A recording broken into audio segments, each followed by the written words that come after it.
Vault. Welcome everyone to the Film Vault.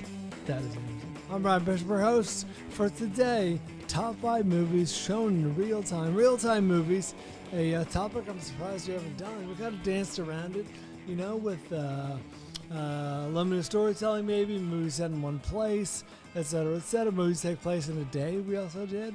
But these are real-time movies. If the movie is 99 minutes, the events take place in 99 minutes. That's right. Good topic. It's a good topic, and it's always fun to like do these topics and dive deep and just go, oh my God, you know what? They followed the rule. I didn't even think about that one, and now here it is, my number one. There were a couple where I had to go back and look. I'm like, is this really in real? Yes, it is, it turns out. And I don't consider it cheating if they do jump around with different storylines, sure, different plots. I mean, otherwise, it's fine. It's not an interesting movie. Well, I mean, there are. I mean, I got number 2. It does not jump around at all. It just follows in real time the protagonist. Oh, yeah. Any crossover we're going to get here? I would imagine. I avoided a couple that are very, very good, but I imagine they'll be on your list. So probably. My number one is getting to a point that my number one, the movie that's number one on my list this week, it might be approaching like needs to be banned because it's showing up on a lot of lists. Yeah, but same. that's just a sign of a great movie, and it's a movie from a while ago. It's Same. a movie from before I was alive. Oh no. But it's a fantastic movie that I don't know if it's been. Birth of a Nation. For what it is. Birth of a Nation, yeah. Real time. We get to watch the birth. I was going to go 2001 because that's all set in real time, right? Relativity. I think that it's all because time is relevant. What is time? Exactly. Yeah, time is not linear. I think that was the point of 2001. The topic was inspired by a movie that will be Flickfest, I believe. Oh, yeah. Yeah, I guess you're right. I feel like Night with the Devil. Now, would you consider that? Devil. So, Late Night with the Devil, Brian, probably has about 7 minutes of setup at the beginning where it does an overview of his career. Well, that's what I'm saying. I thought you were asking. Yeah, no. I think that. I think it counts. It does like a 7-minute counts. overview of his career, and then it drops you into the rest of the 90 minutes are all in real time. Acceptable. Totally acceptable. Yeah, but now if we're talking about movies where it's like they do a couple of oneers in it that are long and extensive. No, that doesn't necessarily fit the criteria. No. But if the spirit of the movie is to do real time, but you do need to compress some time up top or at the end. Exposition or yes. something like Okay, that. good. You're not being crazy. Sometimes you're crazy. Sometimes. In fact, I'm not 100% convinced all 5 of mine are in real time, like you described, but they all capture the spirit of the real time movie. All right. Bumblebee was not in real time. Well, I for that. So, Brian, we are going to be hearing from Avery here in a second. He's going to talk about a couple of movies that he saw, as well as the glow of the TV. I saw the TV glow. The TV glow, which I am planning on seeing this week, a week late. However, it's because I'm really, really looking forward to not seeing If this week. So, What is the TV glow? It's a movie that's independent, and you probably missed you because you don't care about movies. There's no Ryan in it, no Ryan Reynolds or Ryan Gosling. It's done well at some festivals, and apparently it's a very interesting movie. And Avery's he's gonna try and sell us on it a little bit in the audience, and I will be watching this one for sure. But you're excited about If, which is sad. I'm not excited. It's sad. I'm excited to have It's a sad state of things. He's cautiously optimistic. I'm excited to have a experience with my daughter. You're taking her? Yeah, of course. Atticus was in the theater with me when we went to see Godzilla, King Kong. Smart. And the trailer for If came on, and as soon as the trailer was over, he's like, "That looks awful." I'm like, "I know, buddy." And you're 7. See, now and it's made for you. Listen, you're gonna hate this. You're gonna dislike this. But once again, your similarities with Corolla come to the surface. He would often brag when his son was very young about how. Remarkably, would you believe this? His son held a lot of the same opinions and beliefs as his dad. Like, that sucks, that's not worth doing, blah, blah, et cetera, et cetera. And he was always like, man, can you believe it? It's like, yeah, your son's a lot like you. I could see how he sees, you react to things, and he reacts similarly. I could see how your obtuse mind would go there immediately because it's easy. Yeah, it's easy. It's easy. It's right there, right? Sure. Atticus likes so many things that I cannot stand, and he's well aware of that. And he's also very much like me because he likes to like things and bug me with things that he doesn't like. I mean, that I don't like that he does like. He likes to annoy me with it. This is him trying, like poking out of the shell. But no, with the If, like, it was just a really bad trailer. He recognized that it was kind of made for him, for kids, and he thought that it was like, I mean, he didn't come out and say it was too sentimental for his liking. But yeah, he was just like, that looks really bad, Dad. I'm like, you're telling me? You know your buddy Brian? He's probably going to love it. Oh, he said that? Yeah, that's what he said. Well, you might be right. All right, hey, I want to get to an email sooner than later Yes. from a friend. He's a filmmaker, so I give it a little bit of weight. And anytime I get some kind of scathing review of us, or some commentary about the way that we comment on movies, if there are some good points in there, especially if I disagree with them, I'm not out requesting these. I'm not advocating for more of them to come in. However, like I said, I've shared drinks with this guy. I want to call him a friend, but I know not anymore. Wow. He's far. He lives far. We could be friends. I think if we lived in the same area, and I like this guy. All right. So when I read the email, I'm like, okay, let's see here. And then honestly, I started typing back. I'm like, I don't have the bandwidth for this right now. So we'll do it in real time. Real time. I'm like, I'll just talk about it on the show. Here's the email. I'm ready. And I've braced myself emotionally and psychologically. I hope you know this, and I'm going to leave his name out of it boy, because I've been burned in the past for like naming names of the listeners who might be names on the show that people might recognize, and people Is sometimes there a name people that has come up on the show before? Perhaps, yeah. I think we watched his movie actually. Hey, Mike Corona. No, and he doesn't make documentaries. Just in case you're thinking it's Grant, because it's not. Hey, I hope you know this comes from love and respect for both you and Bryan. Spells your name right too, which always tells me that. Oh, you know what? I'm back. Been listening to almost 14 years now, and you've hit me to some of my favorite indies ever, like Just Friends. No, he says like Blue Ruin. I'll get that. That said, I've noticed in the last few months, your takes on films show signs of inattentiveness, and this Fall Guy take is astounding. Not in a good way. The movie moves regularly from behind-the-scenes mode, the blunt Gosling story, to Hollywood mode, fight scenes. And there are huge clues. The saturation triples, the wires and rigging disappear. Gosling is switched out, often Texas switch style. CGI is introduced. The soundtrack suddenly gets loud and goofy to show us final product versus how-to. This is the comic engine of the film, that there are two realities, and a stunt man always has a boot in each. You complain that the fights aren't realistic, and Bryan says the logic doesn't hold up. It's intentional.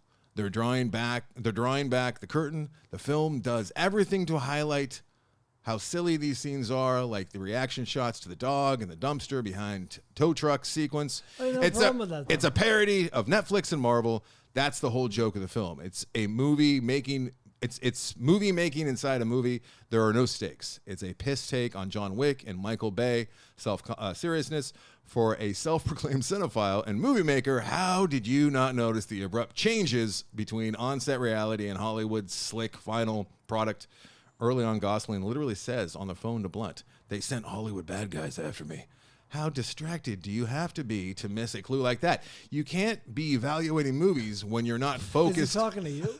Yeah. I mean, I don't think I had a problem with any of those. You can't be evaluating movies when you're not focused enough to understand what the movie's doing. Movies matter, and they deserve our full attention. Okay. I agree with that in spirit. What is he taking issue with?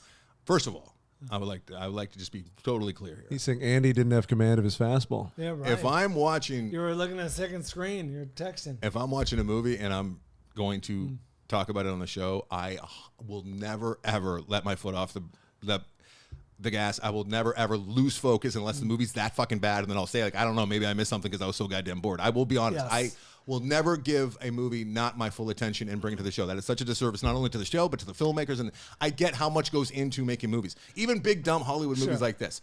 I saw this one in the theater with my wife, was not distracted at all, was completely focused in on the movie. When I watch a movie at home, yes, there are distractions that come up, but I think that actually I can even focus in more because I'm able to rewind. I'm able to watch scenes a couple times if I need to, and I'm able to pause it if a get the subtitles. Does come up. I do not ever like half watch a movie and then come and try and talk about it on the show. In your defense, Yes, Anderson is a very diligent movie watcher to the point that you'll often recall details from movies we're passing that week that I'm like, oh yeah, that happened. And I get tired. Like I watch movies so actively, and this might sound douchey, but I watch them so actively, like my brain does not get to turn off. And that's an argument I've been having with my wife for 15 years now. Like, and this, you see me watching. This is a brain turn off movie. Watching movies, honey, and you think that I'm just like relaxing and enjoying myself like you do with the Real Housewives. I'm not doing that at all. Like I'm actively taking notes, watching, like trying to. You're studying game tape. I am. I kind of am. So. All that said, what I almost call him by his name is suggesting here what Fall Guy is what I wanted the movie to be, but I don't think it earned that at all. I don't think it got there, and I think that it could have, and I was wishing that at times. I don't even know if we brought that up, but I was wishing that it was like there was almost an unreliable narrator where he couldn't tell fact from fiction anymore, and he was, so, and maybe with the fall, like he had a head injury where like it had him in stuntman mode, and like he couldn't tell. He was seeing things for what they were, and then did not do that. Yeah, sure, they were making the movie within the movie. Sure, there was differences with stock and whatnot, but with the big action sequence. But I always go back to when he got in that fight with the girlfriend, Aaron Taylor Johnson's girlfriend, and she had the fake machete or a fake samurai sword. Yes. Like that was where they committed to. Okay, we're just gonna have fun. Yeah. And it wasn't enough to make it truly a satire. It was like they were making fun of what they were making, but they were just having fun doing it. They weren't saying anything. It wasn't as though they were transported to another world. They were, or like there was an action sequence, a well done action sequence in the middle of the movie. But I guess that they didn't have any stakes, and it was kind of like stake free because of his demeanor and whatnot. Sure. You haven't seen Fall Guy? I haven't seen it. But ultimately, they didn't take that next step and write it in a way that I could buy into that, see that side. I agree. Whoever this listener is, thank you, by the way, for participating with the show. And I'm glad that you got to like it so much more and take that leap. And I couldn't. Yeah. I was wishing, but it was like making fun of a movie that they were making it. You know what I mean? And it wasn't enough. It wasn't over the top enough where it was farcical, where it was obvious that they were doing what the listener suggests. Agreed. Based upon what he's saying, I think that's what maybe the movie wanted to be, but what it ended up being, which I liked. It's a good movie. It was just it stopped short, like you said, of being that sort of meta satire of movie making in Hollywood. It was just a fun action movie. Because they could have done triple layer, because they were kind of doing that with the cheesy movie that she was actually making, that he was doing the stunts for within the movie, which was Metal Vorg or whatever it was called. Like Metal Shield, which was way over the Metal top, Storm. and the Metal Storm, and that was like a satirical within. But then the real version of what was happening as well was also just absolute and total over the top bullshit. I would have liked it. If I was led to water and they bridged that gap for me, I would have liked it a whole lot more if they got clever, if they were able to do that. But it seemed to me that Leach and his team, they just wanted to accentuate stunts and and they did a good job. And they did a good job, but it wasn't clever enough for me to be like, wow, tip of the hat, that was some great satire, because I didn't buy that. I agree. Well, I think my main problem with it, if I recall, and by the way, this is a movie that I liked. The main problem was that it was so needlessly elaborate. The bad guy's plan. It's like this, and it was doomed to fail based on the dozens of witnesses to multiple crimes. It was like, this is never going to work. If it pulled back and it showed that was a movie as well, that would have been clever. Like but they didn't even try to really attempt to do the clever for me. And I there were very well done action sequences and as you'd imagine, right? Totally. Yeah. I enjoyed it. I don't think the criticism was for a lack of paying attention on your part, at least. I think the listener who sent the email, I think that he's given the movie maybe a little more credit than it deserves, or just giving it's what the movie aspired to, I believe. Like, I think it wanted to be a sort of clever commentary, but it was, it was what it was. Yeah. It's not a bad thing. I agree. Okay. I agree. All right. So, I do not drink while watching movies. All right. Did he accuse you as such? No, because I think that everyone knows I saw this in the theater. Actually, they have bars at fucking theaters. Yeah, they do. Which is so bizarre. Yeah, let's have a giant 22 ounce right before I go sit down for a 2-hour movie. My buddy wanted to. He's a drinker. Mm-hmm. He saw. I saw the TV glow with me, and he was like, "You want to go to McGuffin's and bring one into the theater?" And I said, "I was like, not today." And he sat down. And he went, "Yeah, I put it on you. I don't want to take responsibility for the drink."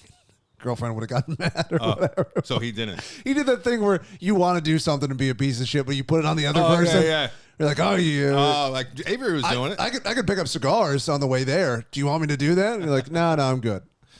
So get your beer. Now doing an 8-ball and watching the movie, that's a whole different thing. story. That's from Mad Max. All right, go ahead. Fury Road. What have the listeners seen, Avery? Fanfiction, compiled by Mike Cole.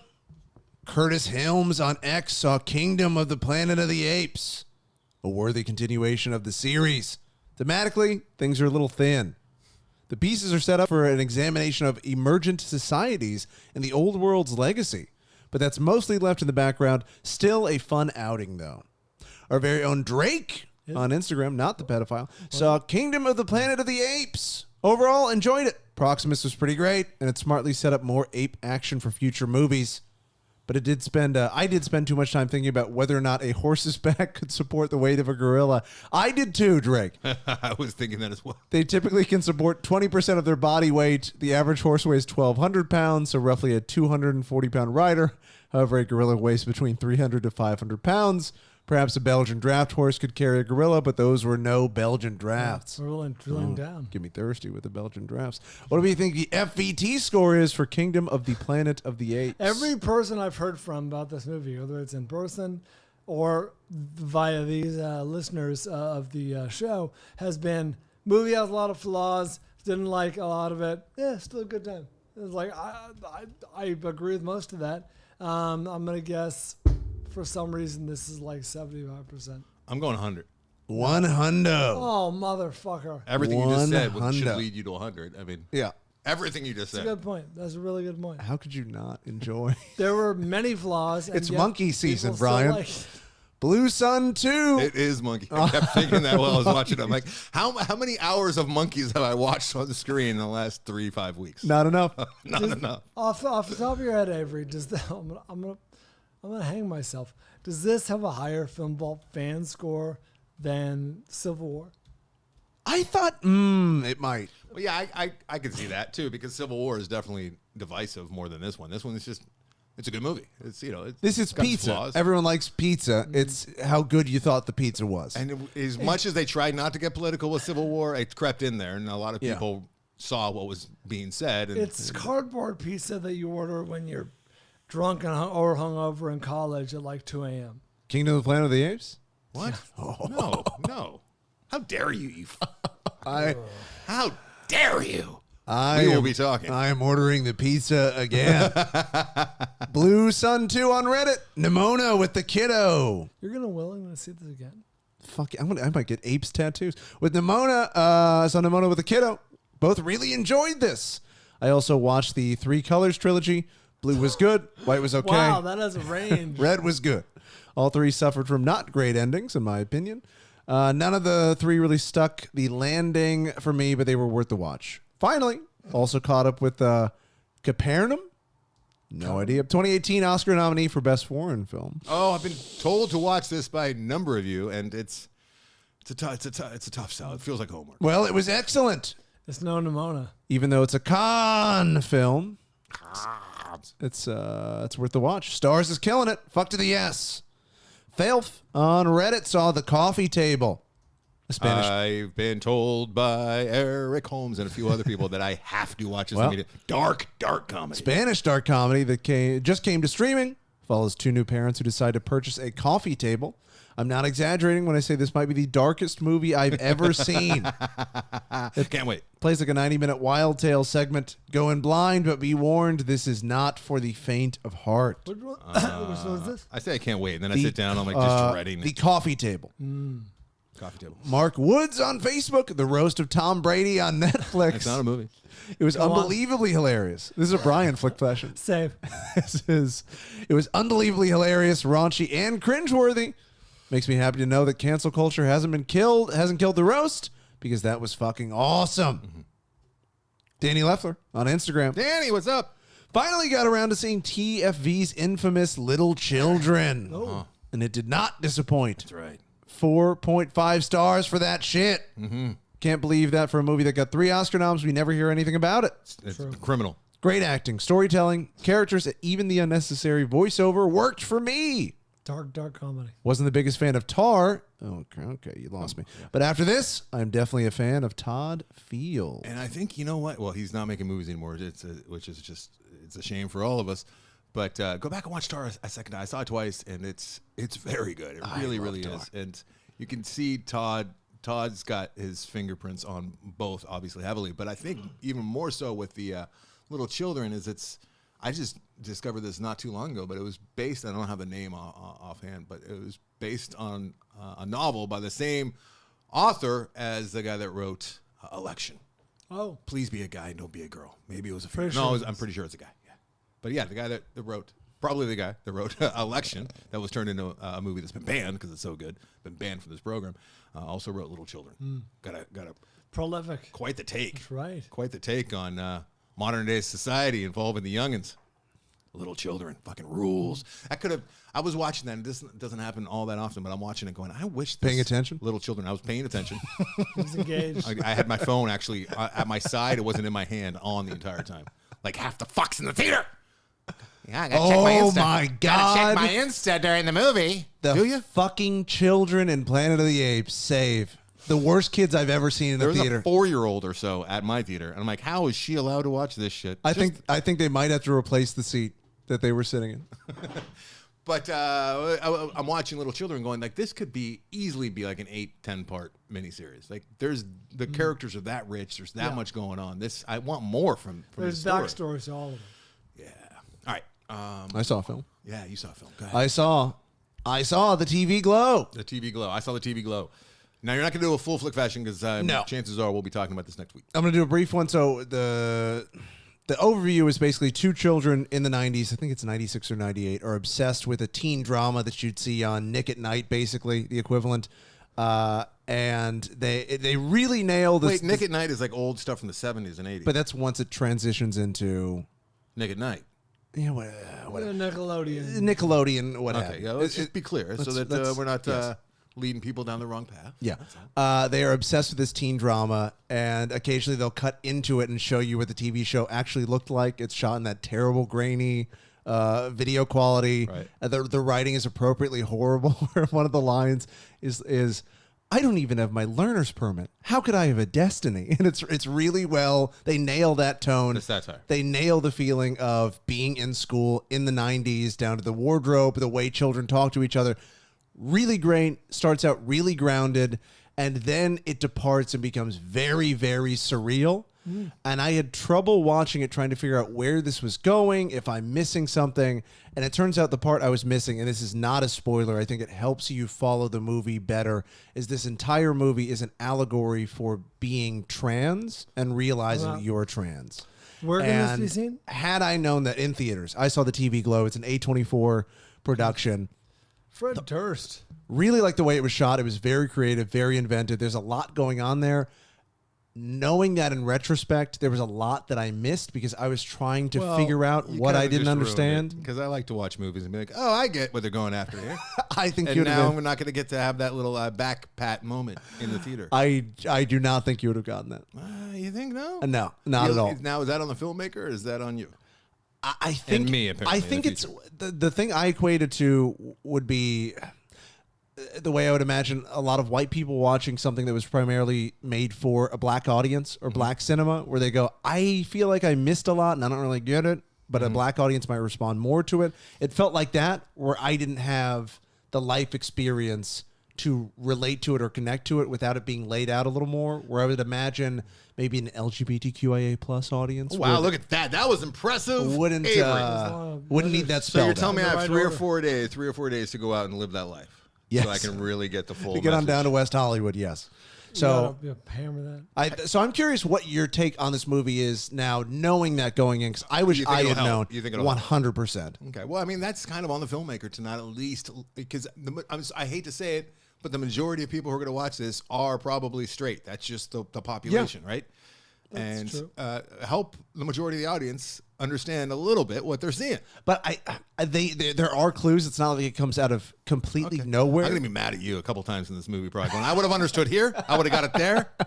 Hey, what you said, though, is that it's an important, I think, interesting and important thing that you said, which is for an audience, let's say a white audience watching a black movie and they don't get it. And I think a lot of people will just be like, fuck that movie. I didn't get it. It didn't make any sense. Yes.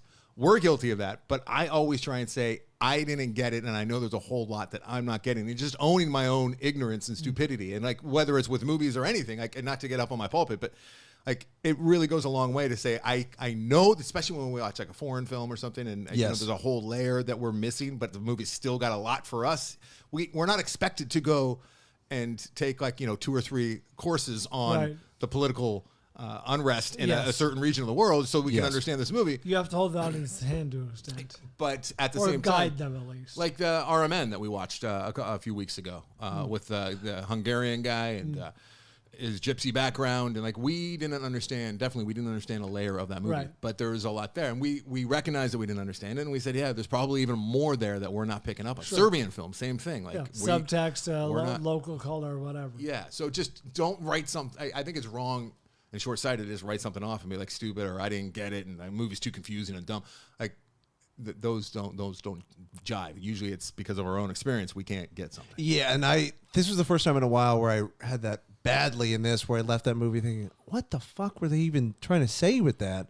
And then when I found that out, I went, oh, okay. There are movies that are like that, where it's like, I don't even know if the filmmaker has any idea. They're just trying to be having weird. that feeling. And that's annoying. That's upsetting. But then when I found out the whole thing, she wrote it about her transition and how she came to that conclusion. It made a lot more sense, and it made me enjoy the film more, even more in retrospect. So I'm very curious, you going in, knowing that, again, it's not a spoiler. It's not like it's a reveal. Sexuality is mentioned in it, but most of it revolves around sort of the supernatural and all that. But it still holds up on that level without 100%. I think it guides you through more as to why am I seeing this. Looking briefly at the director's Wikipedia, first of all, it refers to them as they. I guess that's their pronoun. While in college, they worked as a production assistant on short films by the Safdie brothers. Oh yeah. So learned about the Safdie brothers. No, with the Safdie. Yeah, films made by the Safdie brothers. Gotcha. Tight. So that was I Saw the TV Glow. Yeah. A lot of accolades out there. I've read some glowing reviews. And if you don't like it, you are a bigot. So I'm looking for it. Well, actually, I might just stay home and watch Chappelle. That was low-hanging fruit, and I'm sure that upset some people, and I don't blame you. I don't think Chappelle. This film stars Justice Smith, who is strangely not the child of Will and Jada. I think that Chappelle is just being stubborn. I don't think that he truly has it. No, I think he's just doing that thing where something bothers people and you don't have a lot of stake in it, and it's one of the few things left where you can really piss people off. Yeah, I get that, especially if you can afford to do so. And if it goes back to like, is he hurting anyone? Is it? And he probably is. And that's where you got to kind of like stand back and look at the bigger picture and be like, are some of the people that listen to my shit, are they taking this too far? And now they feel like they have the right to be, say similar things at or towards people, whether it's online. And it also does feel like punching down. Yeah. It's not like it's a group of people that holds a lot of power in our society. It's not like you're talking shit about people who have more power, right? Like making fun of people who, like, let's say, voted for Trump. Those people make up a large portion of society and also hold a lot of power. I don't think there's a lot of trans people who have a ton of say in the goings-on of broad society. Sure. And not making policies generally. Not just yet. Or liberals on the other end. You can poke fun at old Sleepy Joe all you want because he's got a lot of power. It's true. Yeah. Punch up. While he's awake. It's hard to punch up when you're in my position, though. I mean, punch down. Yeah, punch up. Yeah, because so it's hard. It's really difficult. I think that's where a lot of and we're getting into like after disaster territory, which I'll try not to do, but I think a lot of people who do feel like they're at the bottom, but they are at the bottom, but they don't realize it, and they just want to punch down someone. You know what I mean? Yes. Like, they're already down there. Like, I don't know. I think that's part of them. Like, who am I allowed to punch? It's like, dude, I think you get that a lot with incels. A lot of that, where you're just in the basement, mad at the world, and you go, who can I punch? Yeah. But I mean, punching them is really punching punch down back. too. But I think you're onto something, but I think the issue is the people over towards the top who have the same instinct. I want to punch someone. Do I punch? Well, dude, everyone is below you in society, power-wise, power hierarchy or whatever it is. So you come off looking like a bully or an asshole or insensitive or out of touch or whatever. the people that tend to be most mad about cancel culture and how like it's ruined everything, they're kind of towards the bottom though. Like the ones that come bitching about it to me, like I'm like, oh, well, you don't really have a whole lot going on either. And you can. There's plenty of people that you can punch up on, but you just, yeah. Like I think that they have such low self-esteem sometimes. Like all they can do is like, look, it's like the bullies. It's fucking bullies at school, right? And it's not to be said that there's many funny things that are, you know, about people that could be considered, you know, with a lower voice, smaller voice, a marginalized community. There's plenty of comedy in there. Oh, yeah, but always sunny. It skirts the line well. Tosh does it really well, yeah. right? But I don't know if everyone. It's an art form, and just be careful because you just don't want to hurt anyone. It's hard to punch down. It is. It's tough. Now, I punch down every week here on this program. Yeah, I get it. With Bri. By the way, I don't appreciate that. on the way here, I haven't been this mad at you in a long time. I wasn't even there. I know, and I'm the one who asked for the morning show. That is true. So we're doing this during the day. But getting to your place, because my schedule's restrictive with the boy. Tuesday is a big day for realtors. You're a little joke. You know, and I got a wife who works full time, and she's like, you know, tethered to the computer, or she's at work, and you know, I work my own schedule, and a lot of the time I can move things around. That's one of the beauties of being self-employed. That said, there's certain things like picking Atticus up. We can't leave him after school anymore, because like limited supervision has not worked out well for Atticus as a first grader. Yeah, I heard you talking about that. It's Tessa has that's called Beyond the Bell, and it's limited supervision. Yeah. And it's a Lord of the Flies out there. It is, and it might be okay once he's a little bit older, but right now as a first grader and they all falling in lump with together. and his school goes to 8th grade, so like, Oh. there's 8th graders there, and See, it's like, different when it's to 5th or something like that. we learned the hard way, and he still narcs himself out. So he came home and he told us, good for Atticus having like a gut that told him something wasn't right. So he told us everything that happened, and it was not good at all. So What did he tell you? it wasn't sexual or anything, but it's just like trying out language and stuff, Sure. and just stuff that he should not Should be. be doing Yeah, the not first appropriate. Yeah, with, you know, like 4th, 5th graders were fucking with him because he's a little first grader and he wanted to be cool with the older kids. So I can't leave him there anymore. So all that said, and I couldn't do tonight because Atticus got a hockey game that he's doing full ice for the first time ever. There's gonna be referees. It's a big deal. He got this for doing really good in school, and it's something he worked really hard. So it's a reward that I'm getting for him. But on the way here, Brian, I'll be back to be mad at me. yeah, hour and a half it took me to get here. Sure. 13 It took you long. When you texted, I was like, that's odd. 13 miles is to take an hour and a half. And now if you're familiar at all with You stopped for breakfast. Los Angeles landscape, I'm coming from the valley, from North Valley, and I'm going to the west side, which is kind of like it's a one way in, one way out where Brian lives. Brian lives in one of the harder. Better, there's no better way. And the freeway on the way to you is just gridlock. It's 13 crazy. hour and a half for 13 miles. Going to my house, Free open flowing. as can be. Oh yeah. Just No one wants to go there. 80 miles an hour probably is the median. That's right. But the idea of you coming to my house is just like, I'd rather not be on the road with my condition. Would rather not, yeah. Yeah. So the anger, The fury. and then I'm like, you know what? We'll just do a remote. And then I think, wait, no. When I try and do a remote where I'm comfortable, I can stand up and I got a good setup and I can do the show very effectively. But then Brian's like, okay, let me dust off my my remote mic that everyone loves. What part are you mad Just at? ruin the fucking show. So I either have to do the show like really late at night here, Oh, I like that. or sit in traffic for like 2.5 hours round trip, Why don't you do like a noon Or show? fix his mic. or do it from my garage remote with your hell of a mic. Gio, why don't you shoot us the email and we will forward it to Brian. I know there's that one. And he will follow the instructions. I think we have to revisit I will hold him at gunpoint. that one site where we can all record locally. It'll still be your fucked up mic though, but they record. There's a couple different ones out there. We tested them out. It didn't work out well on our first test, but I think there's a way that we can do remotes at least like once or twice a month because I can't. I can't sit in the bumper to bumper. I can't do I it. get it. Gio, send- 2.5 hours. send the microphones for That sounds dummies over, and hellish, we'll get Brian sorted out. And if we could, and I don't think remote shows are that bad if they're limited, right? Yeah, it's just the audio quality. We did it for it's the audio quality mainly, but I mean we still can play off each other, and we did it for 2.5 years during COVID. That's true. We had some really good shows there. Yeah. But yeah, if it's Maybe our saving me best shows. almost 3 hours, That's rough. yeah, and you know that's a full movie I could be watching. That's I true. could also bring to the program. I'm just doing nothing. Actually, I got to talk to Travis Berry, who assigned us Little Monsters, so that was fun. All right.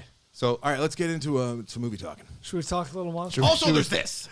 As soon as I get here, I'm going to the one place that I spent an hour and a half on the road to get to, which is my little uncomfortable seat, but fairness to you, Brian, you gave me your little pads that you used to have on your seat. Yeah, I'm sitting on the pads. Christy's giving you the middle finger. You're wearing the pad that I required when I was suffering from the worst of my chemotherapy. It was nice that you gave this to me. I don't need it. Yeah, you've been using it ever since. You can have it back. That's fine. We can switch seats. It's not gonna do But anything now. the point is this: I sit down on my one little Christy's going to put thumbtacks on your seat. on the in the very uncomfortable kitchen. I mean, this is not conducive to Why to would good this potty. feel comfortable? This is not. It's your kitchen. We're in a nook. We're doing it on a beach towel is our tablecloth that Brian wipes his nose on every single week, and then we don't know which side is which side the next true. week. That is true. And then I'm trying to get in my little corner so I can set up the video. And then Brian's like, could you please move forward? Now's the time that I'm going to empty the dishwasher. I'm going to empty the dishwasher as soon as you get in your spot. I put a plate in the dishwasher. Oh, I thought you were emptying the whole fucking... No. Oh, of course. I should have known better. You would never do that. That's Christy's work. Oh, how dare you. Or Tessa now that she's getting older. Yeah. Oh, yeah. Two ladies just waiting on you. So your grievance, if I understand this right, is that I asked you to scoot in a couple inches so I could fit a plate in the dishwasher. Yeah, you could have done that in the hour and a half while I was on my way here. No, I couldn't have. Oh, He was using I was using it. you were enjoying your breakfast. sitting on his couch enjoying breakfast while you're in traffic. I could have watched one of the movies while on my way here. I got 3 movies that I'm talking about today. I'd eaten breakfast long before. I was just sitting in my... And then the infuriating thing when I'm like letting them know, like, ETA, hour and a half from now, Brian's just, I'll be here. Good to know your ETA, Brian. Here is your ETA. Already here. All right, so something's got to change. I think this is the last morning show we'll do for quite some time in person. I just can't. Okay. Well, let's take a break. We're stopping us doing an 11 a.m. show. I have to be back at Atticus School by 1:15. Oh, is that? But that's a Tuesday thing. Tuesday right? thing, yeah. Maybe we can do like Monday nights or something. I don't know. We'll figure it out. But right now, Wednesday day. it's 11. it's not. It's still not that much better. It's still like because people just work flex schedules out here now. I guess. I hit the road at 9:15 or like 9 a.m. That's what I'm saying. People are supposed to be at work at 9. Should have missed traffic. What are all these people doing? Yeah. Yeah, where are they going? I think they're like, hey, I'm going to work late today. Probably what they're saying.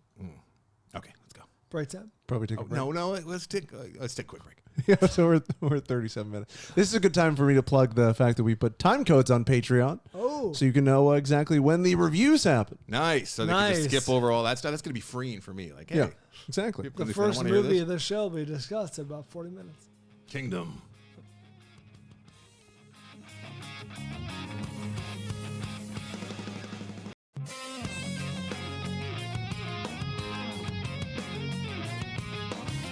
Hey, can I tell you something? I really appreciate you coming on here. Thanks, bud. You just snorted. I don't think I've ever heard Avery snort on this show. Kingdom of the Planet. 40 minutes in. First movie of the day. Kingdom of the Planet of the Apes is a 2024 film directed by Wes Ball. He's the director of the Maze Runner trilogy. I've not seen a Maze Runner film, have you? I've heard you don't need to. Yeah, I probably would have gotten about as much out of it as I did getting driving here today. Don't worry, they're trying to rehash that bullshit and they're rebooting it. Are they really? Oh, yeah. I think there's something there and they just didn't execute it right because That's they what put I've heard. so much money behind it and they had such big ideas for it. And the fact that it didn't hit, I almost kind of like tip of the hat, like, all right, you fucked up the first time, go back and try and fix it. I don't know. I didn't see any of them, but I know that they fell flat. This might be the first. Wow, that might be the first franchise they've gotten around to rebooting that I've not seen or had an interest in before or after. First? Yeah, you're a big reboot guy. But no, what I'm saying is, whether it's Judge Dredd or no, Gio, what you say, whether it's whatever Star Wars, I'm familiar with it. I've seen. Oh, I see, like the big. Yeah, right. The original. Yeah. Did Candyman have a sequence or a sequel? Candyman? Yeah. No, it was. Not yet. If they it was plan not a to make reboot, but No, yeah. it was an Was there- update. Was it a Like a remake? Sequel? Oh, I guess there's horror franchises. No, but Candyman, like it wasn't doing the same thing again. It was, it was a new story, and it was relaying. It was. Yeah, I think it was a sequel. Yeah, it was talking about what had already come before. That's true. I forgot about that. All right, be that as it may. Kingdom, starring Freya Allen. I'm only going to mention her because she's the only person you see with a line. 81% of Rotten Tomatoes in theaters now, of course. I have accepted my fate. I understand, sort of like the Wes Anderson thing. Like, hey, people apparently love the Planet of the Apes movies, and this one is no exception. It's got an 81% of Rotten Tomatoes, despite what everyone seems to acknowledge is myriad flaws with this movie. And these movies. Oh, don't lump in these movies. Oh, this is somehow of different quality. 2 and 3 are masterpieces. One is too. 1 is great. Wait, 2 and 3 are fucking 5-star I have films. resigned myself to accept. Are you talking about that. Dawn? Are you putting Dawn in there? Rise? The ones without James Franco are 5-star films. Okay. Wow. James Franco one is like 4-star film. Though. Yeah, agreed. Okay. Agreed. Maybe 4.5. That was set the tone, which I was not buying into. And by the second half of the first one, is it Rise or Dawn? Because they both mean the same thing. It's so confusing. If they're that good, should you not know what they are? No, because the name it's titles. confusing. Whenever they're doing like multiples of the same like tentpole, like they almost always have Rise or Fall or Dark or Ultimate. I mean, there's always some bullshit in a Kingdom. Yes. Right. It's just it all kind of just becomes. That's true. I guess if you were like for me, shitty- Spider-Man. Was there ever seen Spider-Man: Homecoming or Far From Home? Far From Home. Well, one he's coming Sure. home. The other one he's still far away. But they all sound. You know what they sound like? They sound like shitty rides at like a bootleg Six Flags. Another good franchise is the same way as Mission Impossible. Yes. I could not tell you what there was Rogue between Nation. Fallout and Rogue Nation. Yeah. Okay. So yeah, thank you for seeing the errors of your ways. Well, if they're good, then shouldn't you know? That's a good point. That said, I've resigned myself to the fact that I am below market on these movies. They just don't speak to me. I don't see what other people see. So convince me, Anderson, why this is so good. Can I start by saying that when the original Planet of the Apes, I saw it when I was younger. Original being 1968, Charlton Heston. I saw it when I was younger. Obligatory watch, right? You like movies? You got to see this. It's a classic. Thought it was absolutely silly, Fucking ridiculous. trash. Like the end. The end was a little bit, mind twisting. I was like, oh, that's a pretty good twist. But leading up to it is terrible. It was like Star Trek with bad ape. I'm glad you mentioned People in ape suits in a kitchen doing dishes. Fuck you. Yeah, Fuck it was you. much like Star Trek. The ideas were there, and I think people who love it like really responded to the ideas, but the execution was so of the time. Yeah. Yes. It felt like Chewie's like home Christmas Special, yes. Yeah. They all with Charlton Heston. It's just, and then I didn't even. This is how little I care. Is I didn't realize how many sequels were from that. So do you, goddamn many. There's you like realize? 5, right? There Yeah. was a lot, yeah. There's the Planet of the Apes 1968, and then there's Beneath the Planet of the Apes 1970. That's when they get psychic powers and shit. Escape from the Planet of the Apes 1971, Conquest of the Planet of the Apes 1972, Battle Jesus, for the they Planet of the showed that Apes one a year. 1973, and then we had Tim Burton's, and then we've had 4 now since, right, in modern times. Yes. And what's interesting about the Planet of the Apes saga, and let me just say, I did not give a fuck. I thought it was all very cheese and did not care. Oh, I gave a fuck. I hate it. I actually really hate disliked it. it. I actively disliked anything with apes. It actually made me dislike real chimps more. That's how much I disliked Actual it. simians. And it wasn't until James Franco in his rapey face, which I didn't know at the time, was doing his thing with Caesar that got its hooks in me. And I'm like, Oh, yeah. no, it's got me. And now I've been just a huge admirer of it ever since. And it's because of going back to satire again. Like they're using this subspecies of, like a lower form of human beings, essentially with the chimps, to satirize our own. Yes. And as an allegory Existence. for, issues we face today. And it's, for the most part, pretty on effective. the nose, pretty effective, pretty smart. And that's what I respond to. The War for the Planet of the Apes is a Holocaust movie. Yeah. It is an out and out. It is a prisoner of war. Yeah. Those previous movies, I acknowledge, are good movies. I don't like them as much as many other people. Yeah, you're They're resistant. good. You're resistant. I'm not sure why. Maybe Okay. you're an apist. I don't know. Yeah. I don't know what your problem is. Careful with that apist. Also, it was interesting in my research leading up to go to see the newest one was watching the timeline, and there's a number of timelines on there. Some of them are like an hour and a half long where they explain like the on YouTube, timeline. really? Yeah, on YouTube. Oh, I did a full rewatch. Glorious. No, but like they go back and they do all of the shitty ones from Oh, the 60s and early Christ. 70s too. But what's interesting about this franchise is that the timeline doesn't have to be forgiven or apologized for at any point. It makes sense, and they're true to the timeline throughout all like 9 or 10 movies. Oh, or whatever, wow. which is so pretty they're interesting. Okay. It can all be explained and sorted in a chronological time. They're positing that the 1960s, 70s movies are a continuation of this story. It's all These part are all of the same. prequels. No. What do you mean? Oh no, that makes it even better. What are you talking about? Oh no. I don't think it's necessary, but The thing. Well, they span like 1,000 years, so they got a lot to play with. Back to the Star Trek thing. The thing I responded to in the original 1968 Planet of the Apes was Careful. Careful. How do we all know exactly where you're going? Well, everyone knows it. We already Everyone talked about knows. it. Yeah. So we only green as people. Yeah, it's Humans Luke, I have- am your father. Everyone fucking knows. All right. Humans reached the end of their timeline by destroying themselves and the planet, and apes took their place over the course of evolution. That was an interesting idea. In the nuclear age, it was a interesting posit. I'm down with that. The idea that now that has been retconned to be part of this storyline, I like that. It's not just part of evolution. Evolution. Is that right? Did I get that right? God, he's good. Once again, a bad ape is like one of my favorite things of the year. My God, I want him and What a lovely day. Scar King to just fucking hang out. I want to they see would- those they two would just dig it. palling around. Yeah, just like. Are you saying, are there more of those in there? All right, so.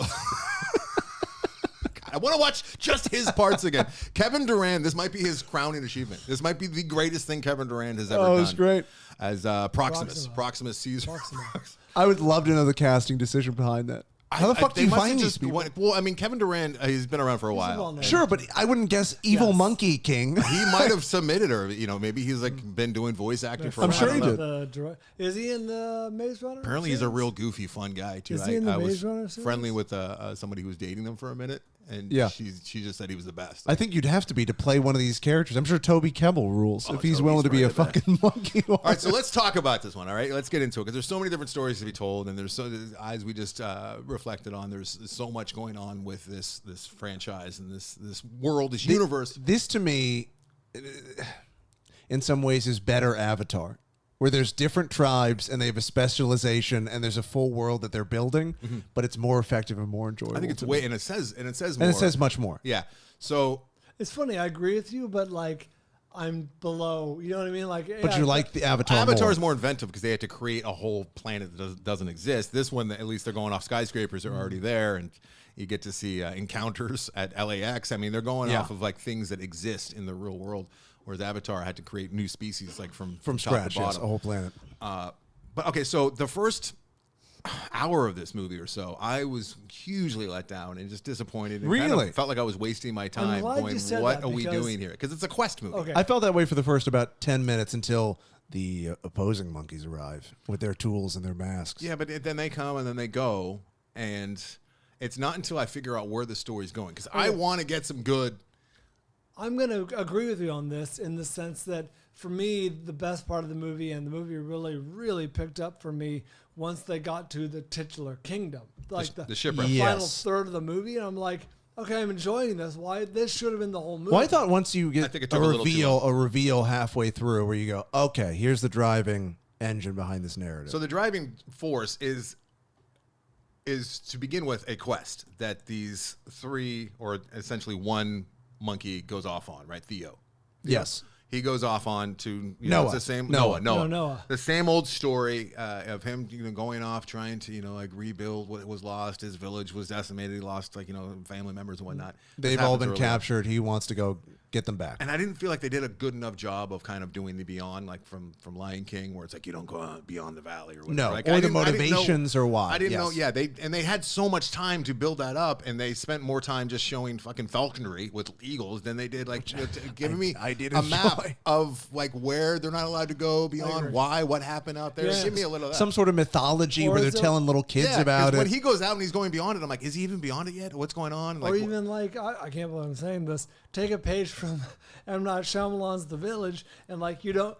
we're intentionally telling you not to go past this. Maybe even for your making own stuff good. up. Yeah. You know what I mean? It's like we're intentionally lying to you because for the greater good.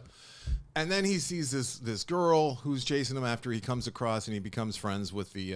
We said girl, the, but a human girl, which is stunning. But also interesting, before that is the bad guys come in, destroy his village, kidnap them, and they're doing it under the banner of Caesar, who was the hero from the previous trilogy. They're missionaries. So you're interested there. I liked the idea of Caesar as a Christ figure now, like he has gained such cult status. And let's be clear too, for those who watched the last one and the end of Caesar's time, and this picks up like generations. 300 years later is they what the just say, filmmaker said. Number of generations passed. So it's many generations. It's been a number, probably, I don't know, 8 generations. And you also you should, but 10. you don't need to see the previous 3 to drop in and enjoy this. No, they're careful with that, and I think maybe they were catering a little bit too much to that crowd, because there is so much lead up and build up with this one story, and I would have liked them just to get to, like you were saying, the beachhead a little. So where to get to the hook point for you? Because I liked it pretty much 15 minutes in. So I liked the Christ-like figure that Brian was going. Yeah, A little on the cool nose, but I think that it's deservedly so. When we're living in a world where, for the last 2,000 years, that kind of shit's been going on. Like, why not? I take a look at it through an eye of an ape. Plus, like the orangutan. Rocca's fucking great. He was sort of a disciple, Bit right? of a blowhard. You didn't love Rocca? I want to be able to hang great. with that guy because he follows blindly. You know what I mean? But did I understand right that he was one of the last ones to know Caesar? No, he didn't know him, but he's following the sort of the core tenets that Caesar had. He's one of the peaceful Christians, essentially. Yeah, he's effectively a disciple, right? Don't kill, do of a line of people who probably knew Caesar. Yes. Okay. All right. He's not a radical. I thought that was interesting. I could have done more of that. I liked him, but he's just like, Caesar liked, what do they call him? Echo. So we like Echo. It's like, no, you should probably figure out why Caesar liked Echo. Don't just like Echo. Rocca because was great. I loved him. It was good. But I didn't love. I wasn't when he was no longer. He was a simple man of faith. He was a simple man.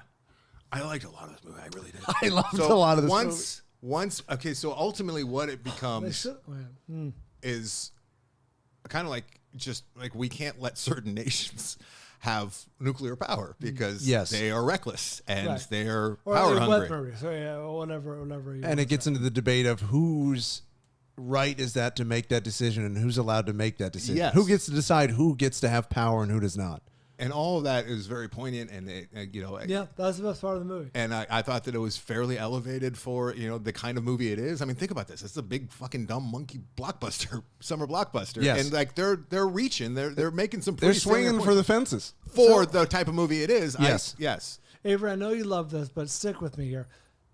So the first act only exists to get Noah on his quest. 100%. To get Noah. And to get, I think, new audience members to kind of like be in on this story. And I agree. I'm a sucker for alternate history and post-apocalyptic worlds and this and Lord of the Rings, which is just a 9-hour quest. So I'm a sucker for that. So I understand being bored with that sort of world making and the story building and not feeling effective too. So I'm going somewhere with this, which is what the movie should have done, in my opinion.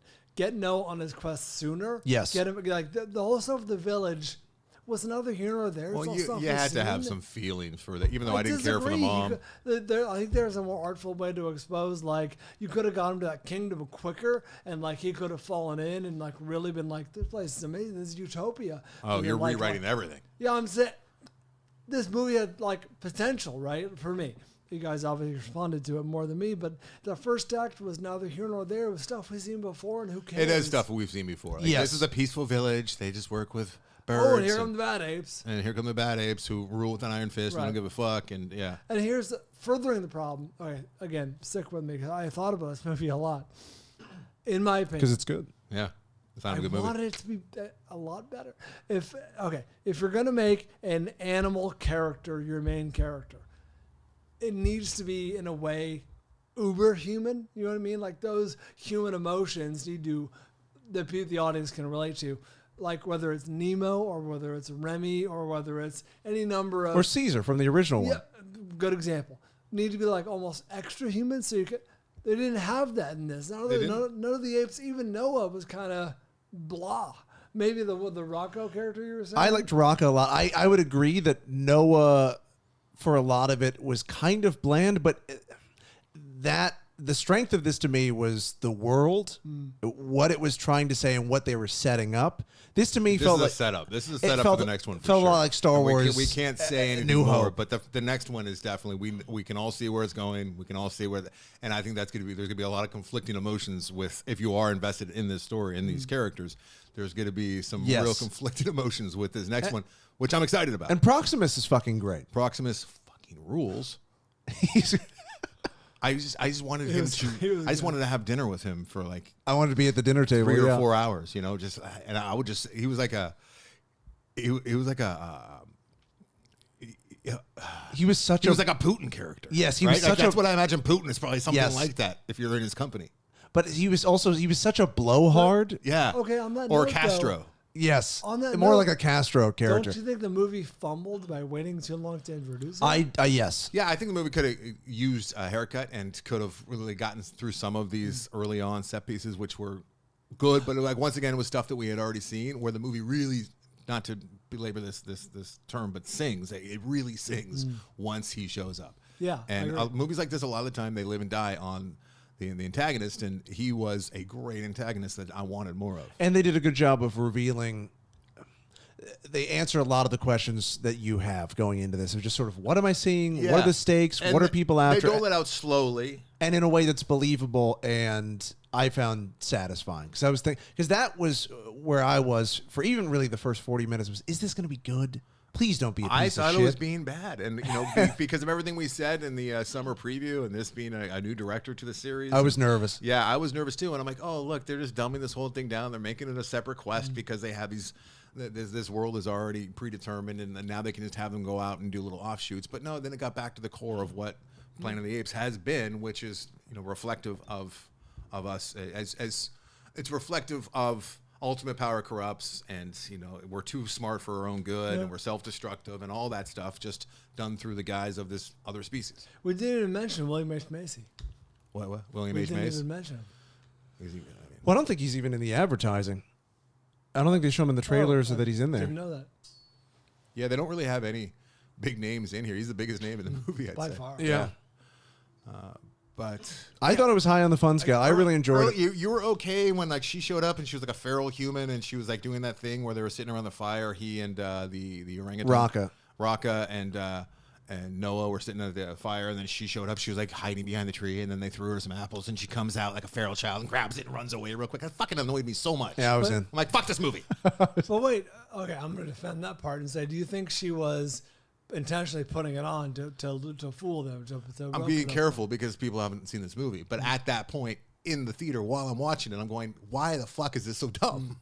But yes, ultimately, pretty much everything I had a problem with in the first half of the movie is forgiven in the second half because I didn't know what I was looking at. Yeah, to an extent. I would agree. Did you think the effects weren't that great? I thought they're great. Not as good as the other ones. The other ones had Weta Works, and it was groundbreaking. I think that what they were doing, I think that they actually had some people wearing the suits and they were walking and they just did their faces at times because their bodies were really moving in a very realistic way. Sadly, the very last shot by the beach was some of the worst CGI I saw. Like, and they were on the horse, and I'm like, that's just really bad CGI. Like they're separating from the horse. It's the last shot of the movie. But no, I kept thinking about how far we've come when I'm watching this. I'm like, just imagine going back 20 years and seeing Tim Burton's movie. Or Tim Burton's movie and seeing years. what we're looking at. Or even like back to Jurassic Park. It's like this is leaps and bounds beyond. Yeah. And you're right, though. They could have made Noah a little more heroic and a little more charismatic. Worthy. Neither of those three were the engaging components of the movie.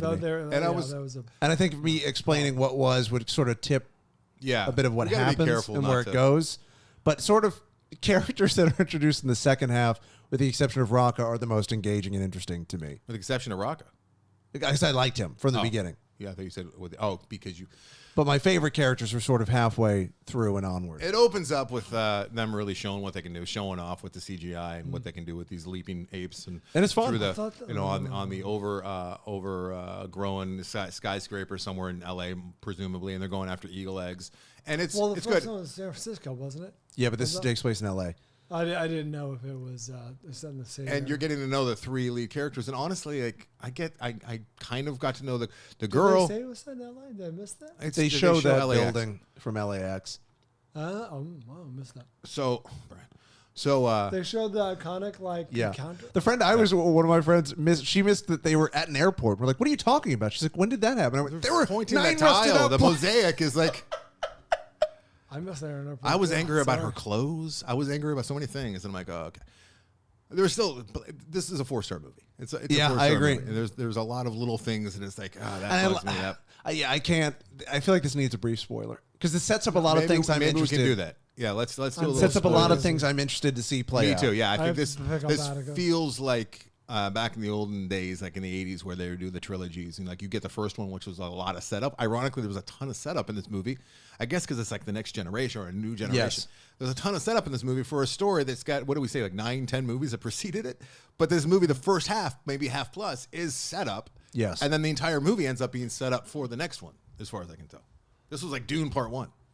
Yeah. Well, I'm glad you guys I'm glad everyone likes it. Enjoy Apes, everyone. I didn't love it, and War. This was is a like, 4-star movie. It's a 4-star movie. That's not love. 4.5 stars, and when we're like, oh, it was almost perfect, right? Yeah. We're getting close. But no, I'm so what I was starting to say is like, I was like, oh, excited to kind of like, I don't give a shit about any 3 of these characters at all in the opening scene. And like, obviously these are going to be the characters. By the end of the movie, I kind of cared about Noah more than I did. And I didn't even know the other two at all. She's all right. And then the other dude sucks. The other dude, He like, sucks. just such a wasted opportunity. Like, have fun with that guy. He's like the comic relief, or like the, that character that you don't want to see die, but he almost dies, and like you really care for. Like, give us something. Give us some of what like Rocco was doing and put it on him. Make him the cool guy, That's or he's the trying to Ron do Weasley something. or the Han Solo. Yeah. And so there are many problems with this movie, but they could have had more fun with the gorilla too, who was like the henchman. Yeah, I agree. Like he was just kind of like all like piss and vinegar, and like didn't have much to say. He was just like, "Arr!" Every time you see him, "Arr! I'm coming to kill you!" Arr! It's like, all right, what else? You got anything else? but Proximus. Proximus. I didn't even like Proximus when he first got up there and he was wearing the crown. I'm like, all right, fuck this guy. And then the closer you get to him, the more you realize just how great. When he's pulling you aside, and here's how the world works. One of the greatest fucking characters. Here's how the world's going. So good. You can't trust these guys. I bet they did study like some of these dictators, and they probably even pulled some lines. That was an intriguing part of the film. Bunker? It's mine, yes. He had a little plain view to him. A little plain view. Remake. Remake. There Will Be Blood with Proximus in the lead. Right. I mean, if I live long enough, we might see something like that. Who knows? Nothing. Just Just have everyone else. They don't even react to the fact that he's a fucking ape. He's just in the tails in his hat. Oh my God! Can you imagine the opening scene and we just go down in that hole and it's just him? He's just digging with his hands. Yeah, he's wearing like a paper hat because he hasn't gotten the crown yet. One of your sermons. One of your sermons. God, I want this. No, I recast the whole thing. Have Noah be like the Eli. I disagree. You're just a boy One chimp. game. You're just a chimp. It slithered out of your mother's tree. I mean, he acts like a monkey at the end of There Will Be Blood, right? He's acting like, I know monkeys and apes are two different things before the evil. Like, very. Yeah, very 2001, right? Early man. That's right. That's what he devolved into. So let's go. Oh, fuck yes, let's do this. I can see Proximus hitting his kid for sure. I win the lottery. I win like one of these crazy fucking lotteries, like, like $750 million. I'm making that movie. That's the first thing I'm doing. Someone out there listening Buying the is rights. going to do some listener art in like the church scene where it's all humans except for Proximo. Why do you I like your idea, but I think we can expand on it. I get that you like the simplicity of it just being The one. joke ends there. It's one note joke for a 2.5 hours epic. Back up. Look at me struggling. The quick side-eye to Avery. Avery, please back me up. Come on, you got me. Oh, Proximus. Evil. Lucian. Yes? Yes. I want to go back. I need to go back and see that scene again. Just the dinner scene. I need at the climax. His reaction to ultimately what happens was so fucking funny to me. Is there more? Is there more in there? That's the thing. Is there more? All right, we gotta talk about it. Let's have fun talking about it in the spoiler. He's so giddy.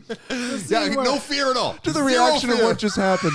The scene where he's at he's talking to his supposed brother at the campsite is now just Proximus and a human. Oh, you're going back to There Will Be Blood. That's right. Go to the Peachtree Dams. The dance. No, it's him and William H. Macy. Yeah. Go to the Peachtree Dance and get all liquored up. At times I look at an ape and see nothing worth liking. At the competition. But sir, we're not apes. I have a kingdom in me. Oh, sorry. Oh, I want to talk about. I want to talk more Proximus. We are well over an hour into this show and talk about Christ. one movie. Okay, We'll talk about a single film. Oh, All right, Little Monsters. Little Monsters. Hold on. Who's assigned this to? I don't know. Travis I don't Barry. I spoke to Travis on the I way couldn't here. find it on the sheet. So Little Monsters is Travis Barry. Thank you, Travis, for assigning us Little Monsters. If you want to be an assigner, there are plenty of spots open over at our Patreon.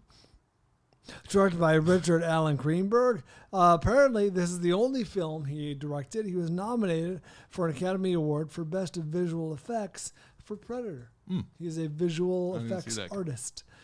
This stars the 1989 film starring Fred Savage, Howie Mandel, Daniel Stern, Margaret Whitten, who I did not recognize initially as the rich owner from Major League, Ben Savage, Rich Ducommun, if you know that. Don't know the name. He's great in The Burbs and also in Groundhog Day. And Frank Whaley. Young Frank Whaley makes an appearance in this film. Just 44% of Rotten Tomatoes.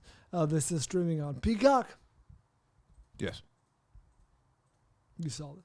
I did. I saw it, Brian. Did you admire Howie Mandel doing some serious work on the set of Little Monsters? Not at all. Howie Mandel is giving it his all. Not at all. Howie Mandel is putting in the work. This is actually kind of the opposite of Kingdom in a lot of ways because, I shouldn't say that, but I loved Little Monsters until Howie Mandel showed up. And That's then not a lot of Little Monsters. I began to hate the movie. And I hated his character. I hated his performance. I hated everything about Maurice as the monster, which is the movie.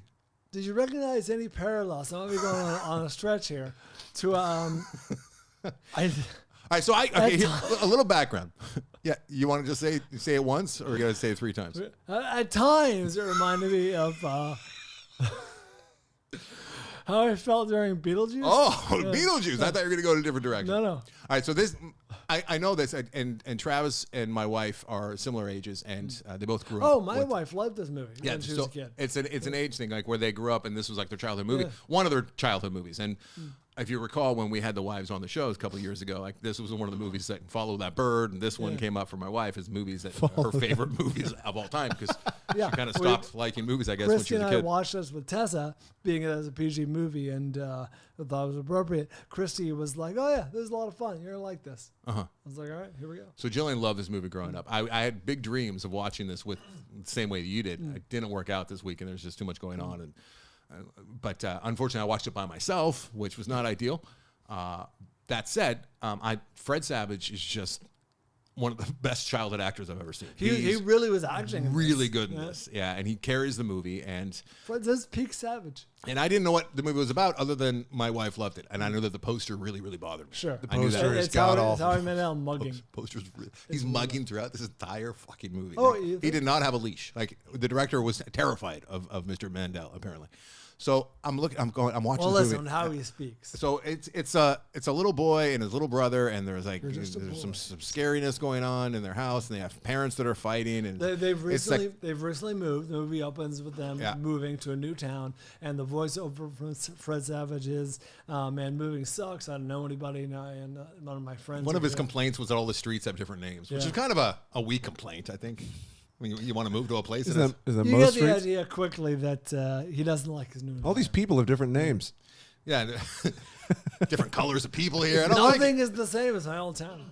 If you can believe that. The house that they live in it's like a Cape Cod looking like Amityville house, which I colonial, think was on purpose. So I like that. Yeah, this is like a kid's starter pack horror movie. Yeah, it's It's got a lot of the tropes. Spielberg light, right? Yeah. So If Spielberg aggressively made like a children's horror film, this would be. he would have pulled a lot of punches Not because it, this but movie you know ends what I up mean. getting It's- kind of scary and a little bit grisly and dark at times. Like it goes places where maybe Tim Burton would have gone. Dude, I had a very So okay, sorry. Step back for a second. There, TV Tropes, the website, Yeah. great website. They have a section called Fridge fridge brilliance, which is like the idea that like, oh, you finish the movie, you walk into the fridge to get a snack, and you realize something, like, wow, that's brilliant. They also have a section called fridge horror, which is the same concept where you get in that snack, you're like, oh my God. I had one of those. With this movie? Yeah. You going to tell Fridge us? horror. I will simply say that, let's talk about the plot first. So Fred Savage is the older brother, and he's like 11, and he's getting in trouble for things that are happening in his house. And it turns out that like he's not to be blamed for all these things, and there's like some mischief backs going over on. a bike. He's like, I parked my bike in this side of the house. But he's also a genius. He's a boy genius, so he's adamant. He's sure that there's a monster living in his little brother's room. So he switches through a series of events. He switches rooms for a night. He sets up a booby trap. The movie isn't dumb. You know what I mean? It's not dumb. He being Fred Savage figures out quickly like ways to trap this monster. He's a very clever little kid, and they sell that. I appreciate that we're not just mailing it in. Yeah, the lowest common denominator. Even though they do mail it in quite a bit more than they do, would but today. It's than not they would dumb. today. The movie has problems, but it's not dumb. So ultimately, he meets this monster that's living under his bed. And also, I think Monsters, Inc. borrowed a lot from this movie. Yeah, the premise is almost identical. So while this movie is blatantly stealing from Beetlejuice, like to the point that I think Howie Mandel was told to sit down and watch Beetlejuice for a week straight. Just do that. Do that. Just do that. Do that, but blue, and maybe a little Howie stank on it, right? But blue. I didn't... He even modulates his voice similar. It's like, hey, I know, dude. He's just doing it. It's like there's lawsuit time. He does the same voice. So once he shows that he's like late 80s, like this is what Hollywood thinks punk rock. He's wearing a sleeveless leather vest. He's got like says "Born to Be Wild" skeleton earring. It's just like a nerd deciding what a punk rocker should look like from their memory of fear, right? Like that's how he's dressed. Oh no, what did I thought it was pretty accurate. So I paused the movie and I go, please come out like a year before Beetlejuice. I really wanted Beetlejuice. And then when I saw that it was the year after Beetlejuice, I'm like, this is just copies and repeat. So I continue to watch the movie. There's some cool set pieces and there's some interesting ideas there. It feels like you can tell the guy.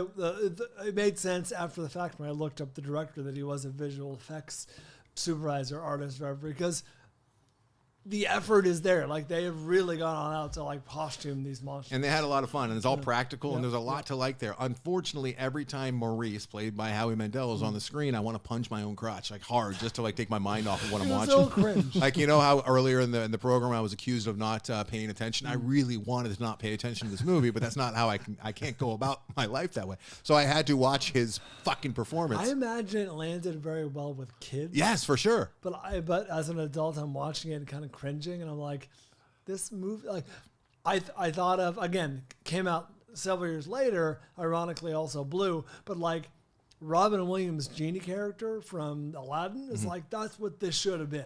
That's what this was trying to be. Give it a little less.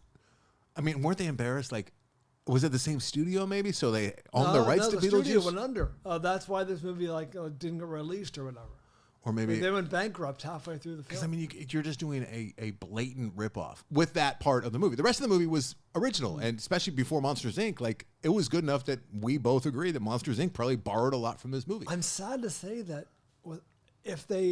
if Robin Williams had been that blue character, this might be a good movie. Well, yeah, I mean he's one of a kind. Howie Mandel's very. Let me get better actor straight had to. Been, I liked Howie Mandel growing up, and I still like him. And I think he's very, very talented, and he's a good comedian, and he's of his time. But I just don't think he was right for this role, or they just let him direct it correctly. I think he's probably more like he establishes the fact that he's over 200 years old early on in the movie. And everything he's doing is so 1989. Yeah. Everything, the way he looks, the way he's dressed, the way everything is Bud. Come on, Bud. Let's go, Bud. Bud. That's dude, you were so of 1989. I can't believe I'm forgiving this film, but he exists purely to invade the rooms of kids. So his whole world outside of the have some fun with that. Let's see some Polaroids of him from before. Wouldn't he be ultra of the moment, because all he does is surround himself with kids. I hear what you're saying, but have some fun with that and talk about how you used to be in the 70s or something. And you're like, or you know, it had long hair, or it looked like a beetle or something. You know, I don't know. Maybe he was like, that'd be interesting angle if he was like stuck in the 70s. But then he disappears for a while in the middle act or towards like the beginning of the third act, and I enjoy the movie again. And then he would be on screen again, and I'd be like, and I talked to Travis. He looks about all hard to stomach. I talked to Travis about all this, and Travis like he understands what we're saying, and he's not apologizing for the movie. And I said, look, Travis, if you just watched this like a week ago, and you're like, guys, you got to see this movie. I'd be Did like, Travis enjoy this as a child? yeah, it's same. Like, he's the same age as Jillian and your wife, and like he enjoyed this as a youngster. Yeah. And I've been wanting to see this for years. That's what it's for. I'm very happy that I got to see it.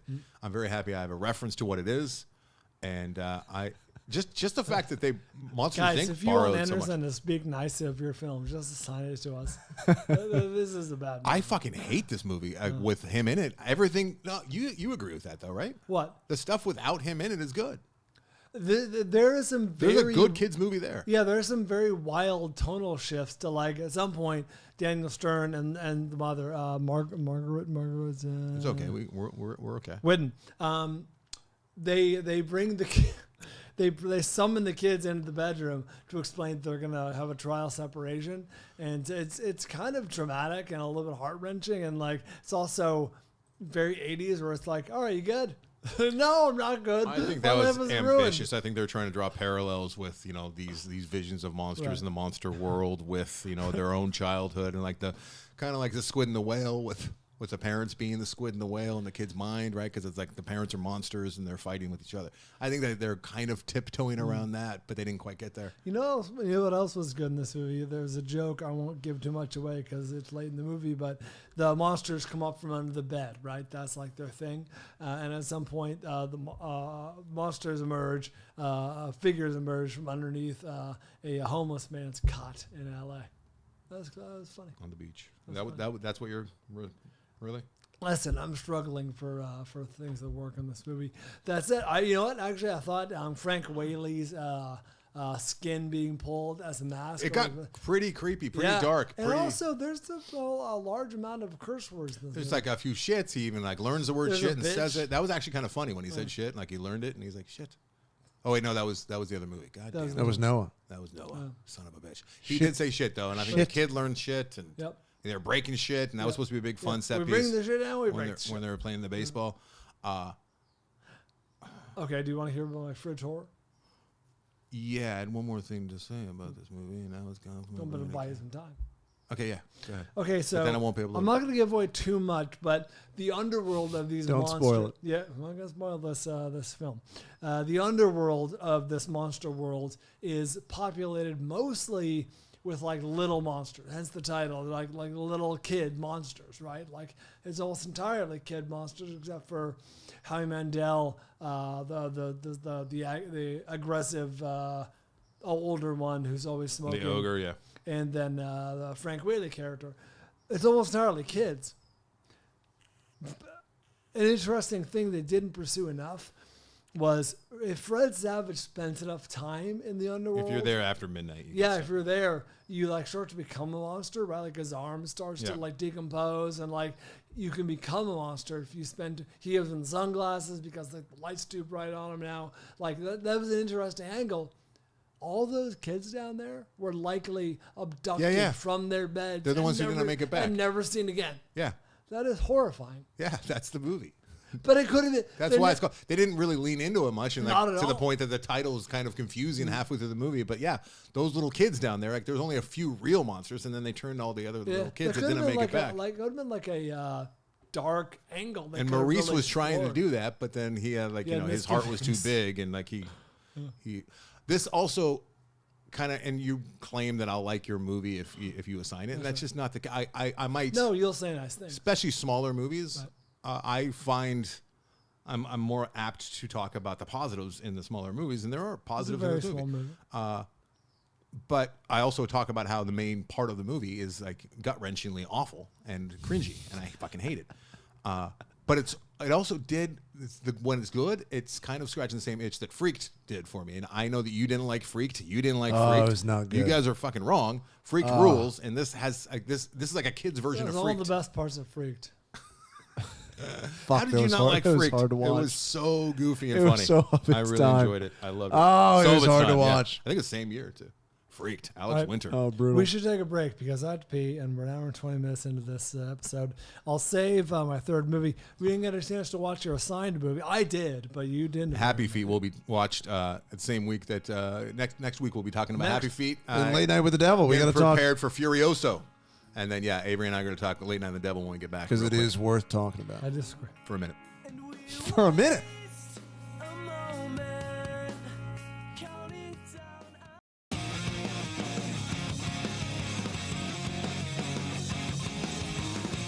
Yeah, we're back. Anderson and Avery, before we get into our top five, you guys want to talk a little Late Night with the Devil? Yeah, Brian. I wish you had seen it, but you did not. I don't like movies, especially good ones, so here we are. All right, Avery, you're gonna have to set it all up though.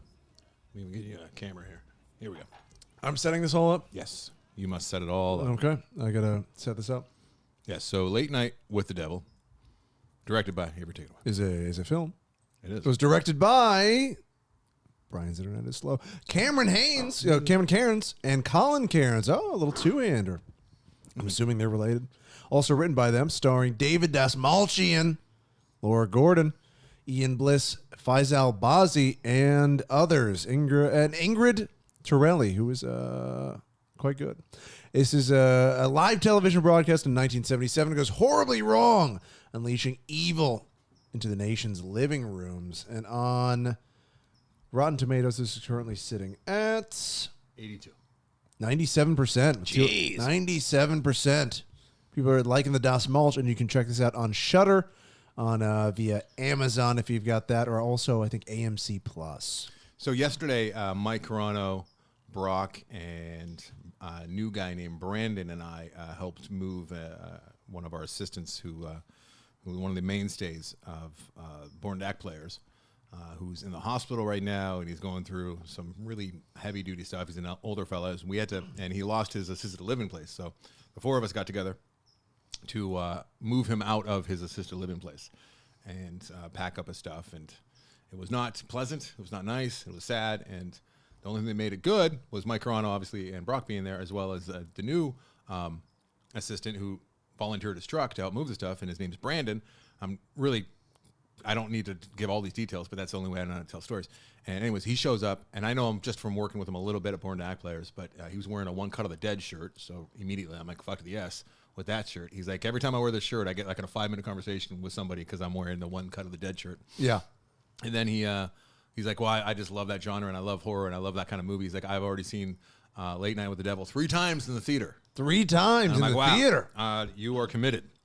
So I saw it once at home, and I liked it. I did like it quite a bit. And there's an argument to be made it's better at home based on the format. Oh, because you're sitting there watching it at Watching home. on TV. Yeah, just like they were back in, what was it? What was the night of the 77. 77 is the Halloween. night? Halloween. So this movie really, really works well with setting up that era, right? And Yes. giving you an idea of what not only that era was like, but TV in that era. And the it gives you schmaltz of it. the And the nostalgia. I'm old enough to remember that era to an extent, watching TV, watching live broadcasts. awful suits and The title card saying "We'll be right back" with like the handmade artwork, and it was all Halloween night, which gives me like this real cozy, like nice feeling that I remember being a little kid when the fall was coming and back to school and Halloween.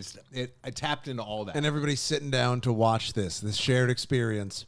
and it gets into the backdrop of the rating wars. That was a big thing back then, and this movie could have been just about that with the set design and the mid-century modern stuff that we were seeing on the sets. And all of it I responded to very positively, and I liked it. David Dastmalchian as the host of the late night show, who was very ambitious and juggling this with his private life and his family life and all of that. They get into that through flashbacks and And a side of him I don't think I've seen before. it's not even flashbacks. It's actually like you have VO of a guy just setting it all up. I think it's Michael Ironside is doing Was that it. Michael Ironside? I think so. And I loved all that. But that's not even the movie. That's just the backdrop. That's the structure. That's the bones of the movie. That's the palette, right? The movie is more about this occult and about this live exorcism Michael Ironside is the narrator. that ends Nailed up it. being the focal point of the entire movie is essentially they take The Exorcist and they're like, let's do that on live TV. Yes, right? because we're losing the ratings war, and we got to juice. We got to juice these numbers, or we're going to get canceled. Now, everything I just said, I really liked about the movie. What I didn't love about the movie, and this is one of those movies that was almost awesome, or I would have liked it more if it was a little bit better, is there, and maybe I just didn't pick up on it on first viewing.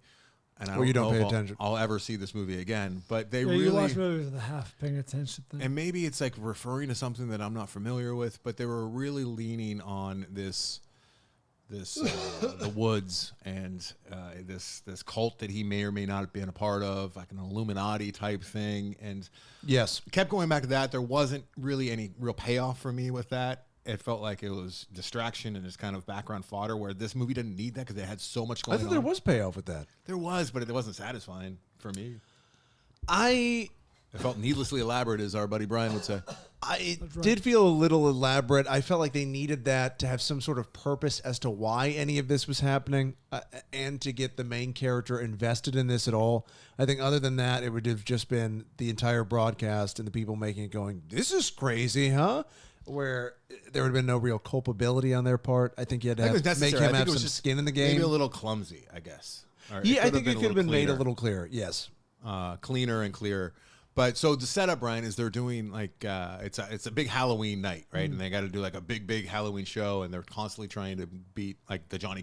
That's actually Johnny Carson they're trying to beat, right? They're actually using Johnny Carson as the target, and this is like the second tier guy. And his wife died recently Of cancer. of cancer, and he's just went off the rails and has no reason to live anymore. And they have footage of him having her on, like 2 weeks before she dies. And it's their highest rated episode. But it seems exploitative and kind of weird at the time. You're always questioning David L. Malchian as a Person. as a host and as a person. Yeah, like what is his motivation? Is it all self-serving? Is he a decent person in there? And you definitely see. Plus, he's got his line manager, line producer, who's great. Like the stage, Yes. the showrunner. He's fantastic. He does not give a shit about anybody. He's the smartest guy on set, and he's rules with an iron fist. So for Halloween night, they're having on like medians and like all very of the time. Yes. And they have a skeptic on as well, who was great. Oh, what a punchable character. What a punchable character, yeah. What a douche. But the story is constantly moving forward, for the most part, in real time once they establish Yeah, it. they do. Once they're there, it's in real time, including so once they cut to commercial, we stay in the studio. Yeah. It just doesn't behind do. the scenes. There's no time jump. It just and we're out, and then you get the little behind the scenes and them discussing what's happening. Is this real? Yeah, you don't, and they do. It's very clever. It's the way that they do show us things that happen. They're actually watching it in real time, like on the show. They're doing flashback clips of things that happened before, or it doesn't jump around once we're in that. And the way that's set up is like, here's unedited tape of that night, which you have to forgive. Just to go along with it, Sure. Because Yeah, they yeah, have it's all premise. sorts of camera work, and there's no reason why anyone would be shooting cameras of their private conversations happening backstage. Sure. Yeah. Plus, it doesn't look like if they really went full Monty with this thing, they would have done something more like Skinamarink and like use the format of the time. But it is done in film. It does have that warm glow. It does feel like But a they broadcast used like beta would. tape back then. They used VHS. Sure, but where- it does. It doesn't feel contemporary in terms of the way they shot. They did, yeah. They did grain it up, and they made it feel. But I mean, you're not watching like the TV stock that they would have used. And No, there's it's no not. reason why they were documenting, like I said, this No. behind the scenes stuff. But they do a clever thing there where that's in black and white to make it clear that separation. Yeah. So I love how original this movie is, and how it's something that's not like, playing off of other things that already happened. Like, this is a vision. Like, this is visionary filmmaking. Wow. And it's what we need more of. We need And small... it's not a gimmick that it takes place in real time. It's fun to just sit down and watch a broadcast as they portray it. Ultimately, the movie is a gimmick, though, because it's like it sets it up like you're gonna watch unedited of like the night it hasn't aired since the actually aired on live television, and here it is, and then that's the gimmick. But it works for the most part, and it's fun. Yes. It's got some great practical effects, and it all makes sense how they do, even though it doesn't make that much sense, but you buy it. Yeah, right? and it takes a little while for the horror to ramp up. So if you're somebody who's kind of squeamish, it's not one of those constant tension grinding movies where it's difficult to watch. You're afraid of jump scares. It's not any of that. No, much it's more, not. It's pretty mild in terms of the horror scale. Atticus walked in the room though when something was happening. I'm like, you need to leave right now because there was worms involved. And I'm like, you cannot see. He's like, what's going to happen? I told him, I'm like, this is what's about to happen. I don't want you seeing it. Get out. Yeah. And it does end up getting fairly graphic, but it's a slow burn, which I thought was effective. I would have to think that the people that wrote and made this were fans of Pontypool, which is got a bit of a cult following as well, and it's similar in a lot of ways. There's parallels. Pontypool, if you love this one, which is also on Shudder. Pontypool, which is on Shudder as well. So yeah, you can do a little 2-for-1 if you want to activate your 7-day free trial on and is NC Blackberry. You could have your own little film fest there. What? It's on AMC Plus as well. Both Shudder is on AMC and then Plus. You went to Blackberry. I thought you were saying watch it on your Blackberry. No. You can also watch Blackberry. But yeah, Pontypool doesn't go down nearly as smooth as this one, but it's very. There'll be some shock, freezer shock or whatever. I think was fridge horror. Fridge billions. But yeah, I like this movie a lot. I think it was a little bit hyped up before I got a chance to see it. But I think the biggest revelation is just how Das Malchian can really hold his own and carry. Yeah, I think it's. I would give it. I think 4 stars. It's a solid 4-star movie. It is available to rent on Amazon too for $5. So to see Das Malchian come Shudder or AMC, the creepy Joker henchman from The Dark Knight, which is the first time I think most of us saw him, and I don't even know if he had any lines. He was just there doing that Das Malchian like creepy face guy. Lines, but they were minimal. Yeah, in the ambulance, yes. And he was dressed as a cop, I think, when we very first see him. We were, oh no. You could just tell by his face. Like he's wearing cop uniform, but it's like he's not a cop. That's not a cop. No, like look at that face. Who is that guy? He terrifies me. And now to see him like really stretching. It was and carrying. I think that's worth the price of admission alone, is to see, if you like Das Malchian, to see him playing a completely different side that you haven't seen. And the costumes before. And the set and just the vibe, the whole thing, they really nailed that. It really era. hits the nostalgia too, if you remember any part of that. And it's great. You get to see him do a monologue. They really go in real time. So you see a monologue, you see the little Andy Richter type character having his back and forth. It's great. It feels like you're really watching a late night show of that era. Would you watch that show? No, me neither. But I don't know if I would watch the fucking yeah, maybe Corona would. I wonder if he would like this movie. I'm curious. Yeah, he might. But I wonder if maybe some of the visuals would be too much for him or freak him out. It's hard to know with Mike. Yeah, it is hard to know. Yeah, but I think it's worth him. If it was streaming somewhere, I'd say Mike should watch it. And there's some legitimately creepy scenes in this. 100%. And I'm not even talking about the practical effects. Like there's some stuff where it's like, what's happening? What is that? I don't like you're like the hair stood up on the back of my neck a couple times. Yes, and I thought the ending was satisfying too. Was it? Yeah. Well, I mean, yeah. I guess the ultimate, like the climax. Because I was curious where they were going to go. I didn't see that thing coming. Like what ultimately becomes the ultimate power that you're waiting for that final boss in a movie like this. Yes. What ends up being the final boss, I did not anticipate. Yeah. I kind of liked it a lot. Okay. It's good. And I do think this transcends horror. I think even if you're normally not interested in horror, I think this is not strictly horror. No, it's its own thing. It's a new vibe. It's a new flavor almost, even though it's a throwback. And I just, like I said, I wish that there was more like self-contained, fun, original idea movies like this. This is exactly what I like about movies. This is how they're all their own thing. Yeah. And when I first started responding to movies, like they're all their own thing. They're all like their own flavor. They kind of are like a little bit like this, a little bit like that, but nowadays, so many of the movies, and we're guilty too, are just like, okay, here's an episode from this thing that we're all familiar with. Like, this is its own fucking thing. Yep.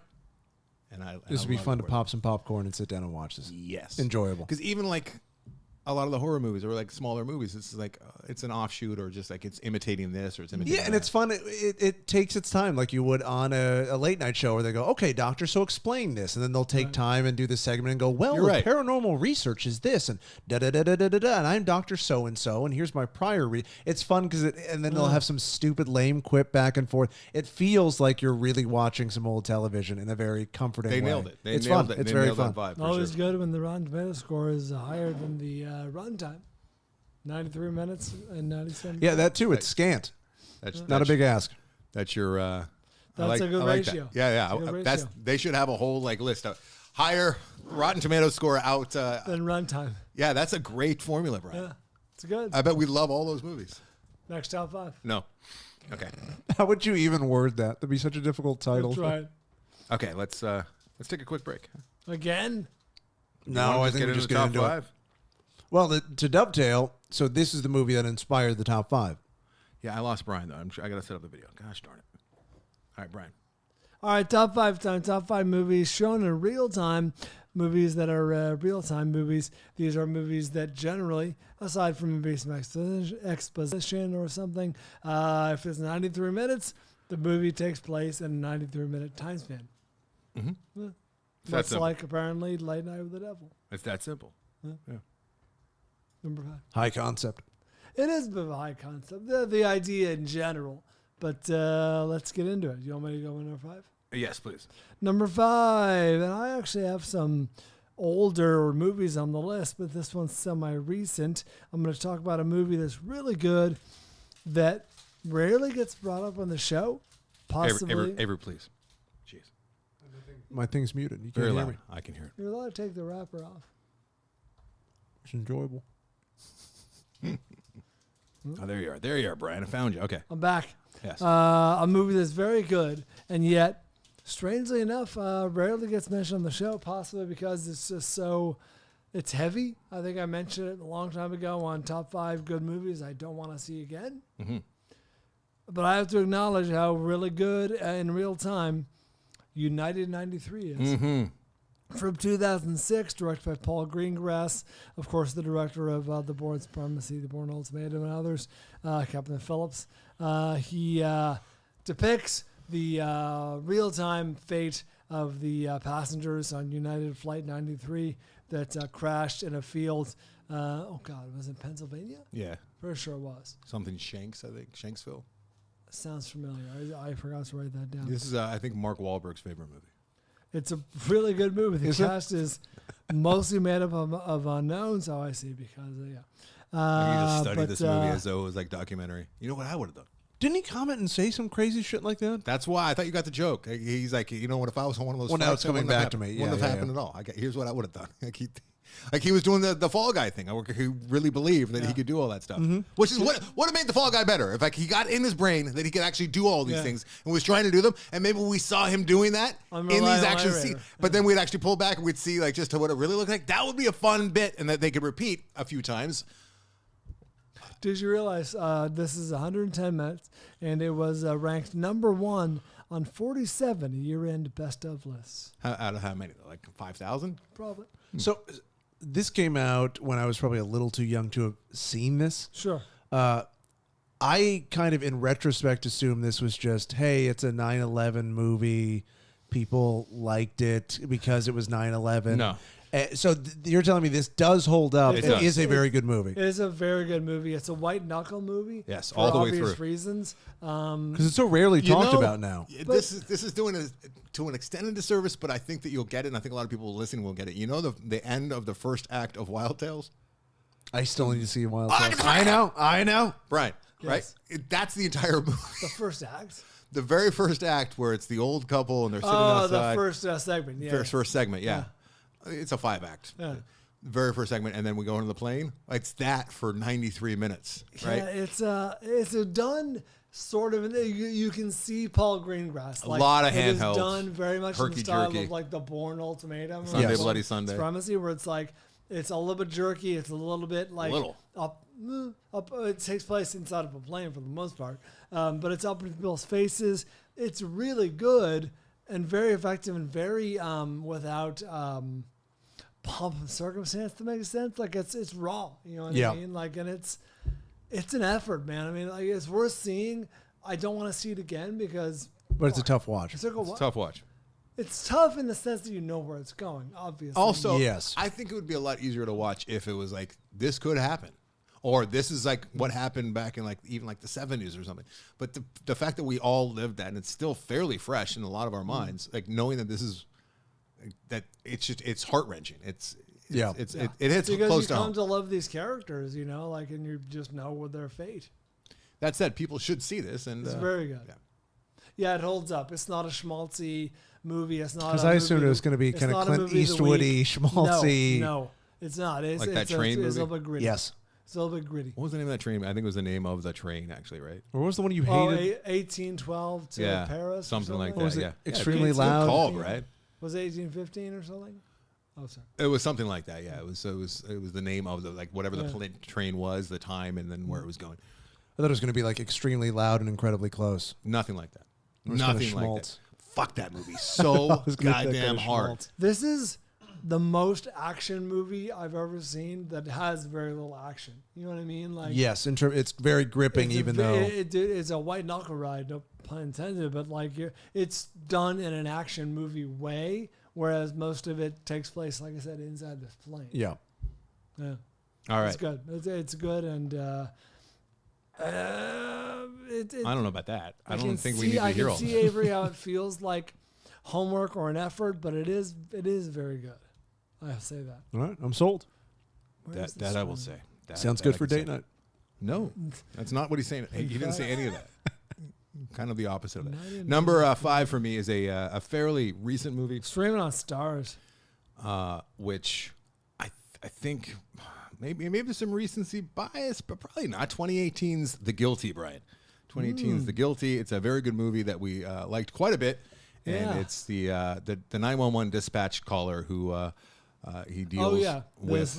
it's a foreign film Yes, and then they remade it with Jake Gyllenhaal. with Jake Gyllenhaal. But I had not seen that one. I have seen the original, which I think was on Netflix, and it's just called The Guilty or Den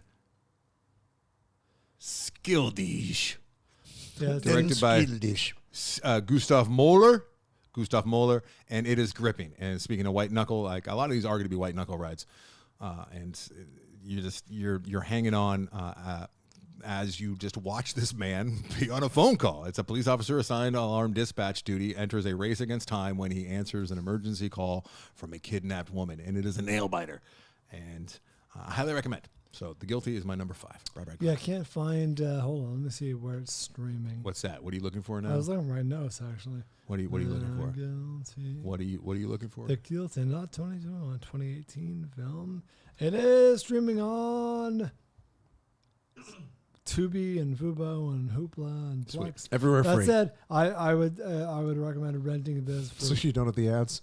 $4 on Apple TV or something. 2018, the 2018 one. Just make sure you're doing that one, Yep. and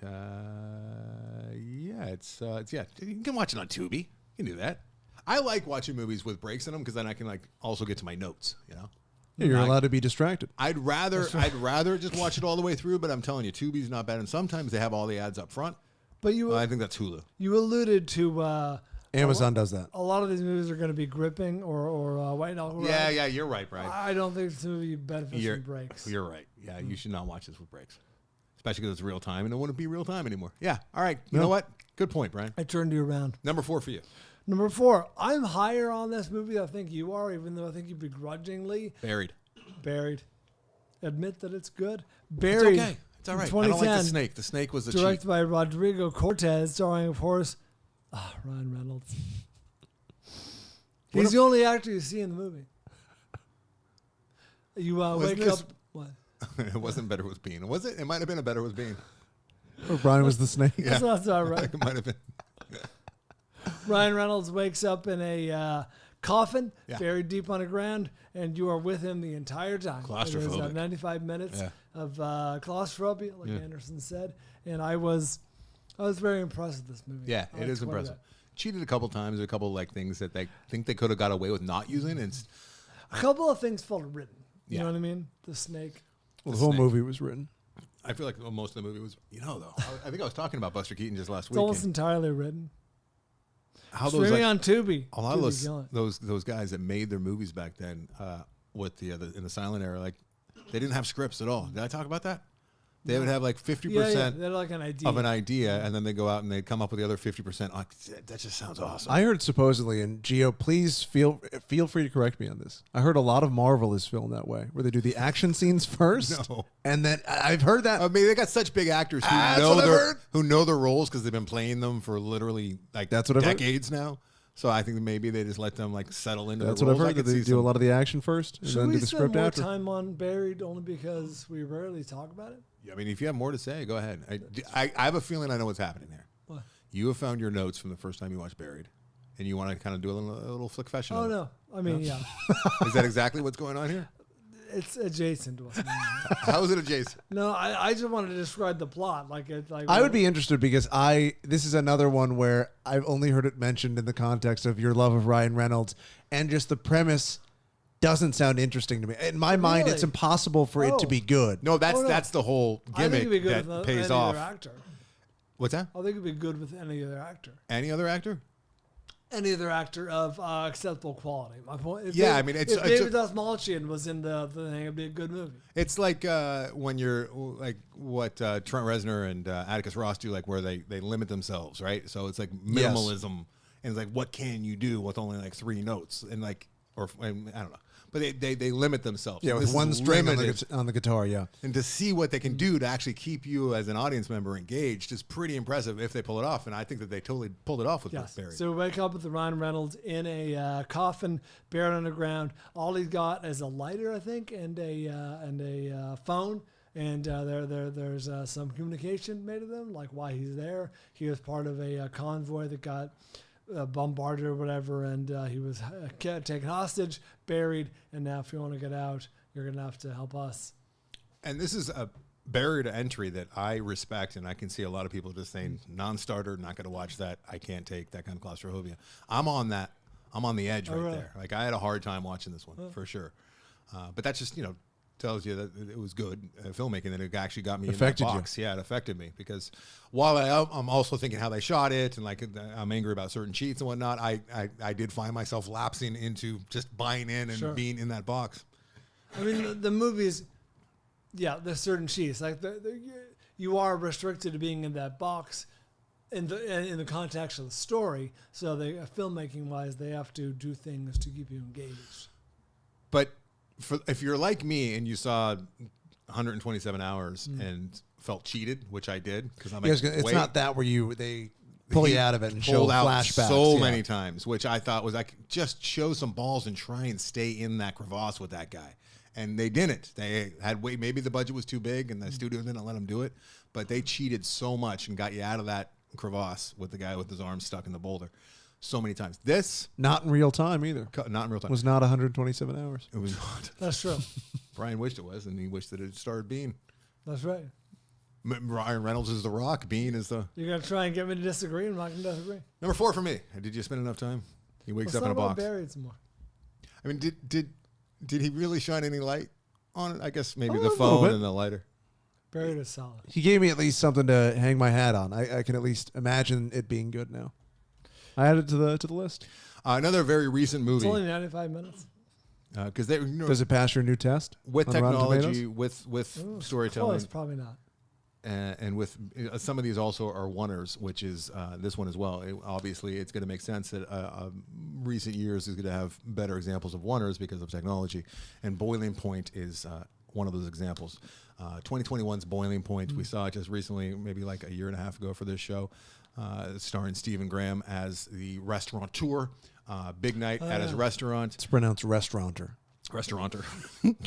Directed by Philip Barantini, and it just takes place in one night in real time of this kitchen chef, head chef, who's going through some shit. And he's just about to open, and we have the full hour-and-a-half service as he's dealing with different customers. And we cut away. We're not just with him the entire time. We get to see how some of these customers mistreat his staff. Some of them are great. Old friend shows up. You got critics, all that stuff. Full of like rich douchebag guys, like tech bros or whatever. Yeah, you get that. Bros. And there's a lot of fun commentary, and you're biting your nails watching this, going, hoping that they don't fuck up, because that's what you do with any kind of oneer, right? And also, it just keeps getting ratcheted up, and the stakes keep getting higher, and you can tell that he's just hanging on. And then I don't know if I loved the end, but there is an end. There always is. That said, though, Boiling Point. At some point, you really get the sense of what it might be like to be in a position of that kind of responsibility for the floor of a upscale restaurant for one night. Yeah. Before I get to my number 3, Avery, you're very close. Boiling Point on the ratio question, but Buried is 87%. 88 minutes. It's on 95 minutes. Fails. I know, fails the test. Hey, a movie that's No, fails. Also, however, you mentioned that most of our movies be gripping. This one is gripping in a very different way. It is not a white knuckle ride. It is more compelling, engrossing. Boiling Point on Prime right now. Oh, Ooh. nice. I should have looked up where this. Avery, look up where My Dinner with Andre is streaming. My Dinner with Andre. That cheats, Brad. How? There's like some cutaways. And It's on some Max. stuff. I think the lead up to it is like a little bit. Well, you just. Yeah, you're right. Okay, all right. My Dinner with Andre. My Dinner with Andre. Go ahead. 1981 film directed by Louis Malle, starring Andre Gregory and Wallace Shawn. 92% of Rotten Tomatoes would come close if the film wasn't an engrossing 111 minutes. This was number 4 and number 5, respectfully, on Siskel and Ebert's list of best films of the entire decade of the 1980s. Mm-hmm. And it's by no means a white knuckle, but it is engrossing. You are watching these two old friends reconnect at a New York restaurant and have dinner. It's My Dinner with Andre. And they're having dinner and talking about life experiences and what they've been up to and takes on the world. And it's the most... That's a great Simpsons joke.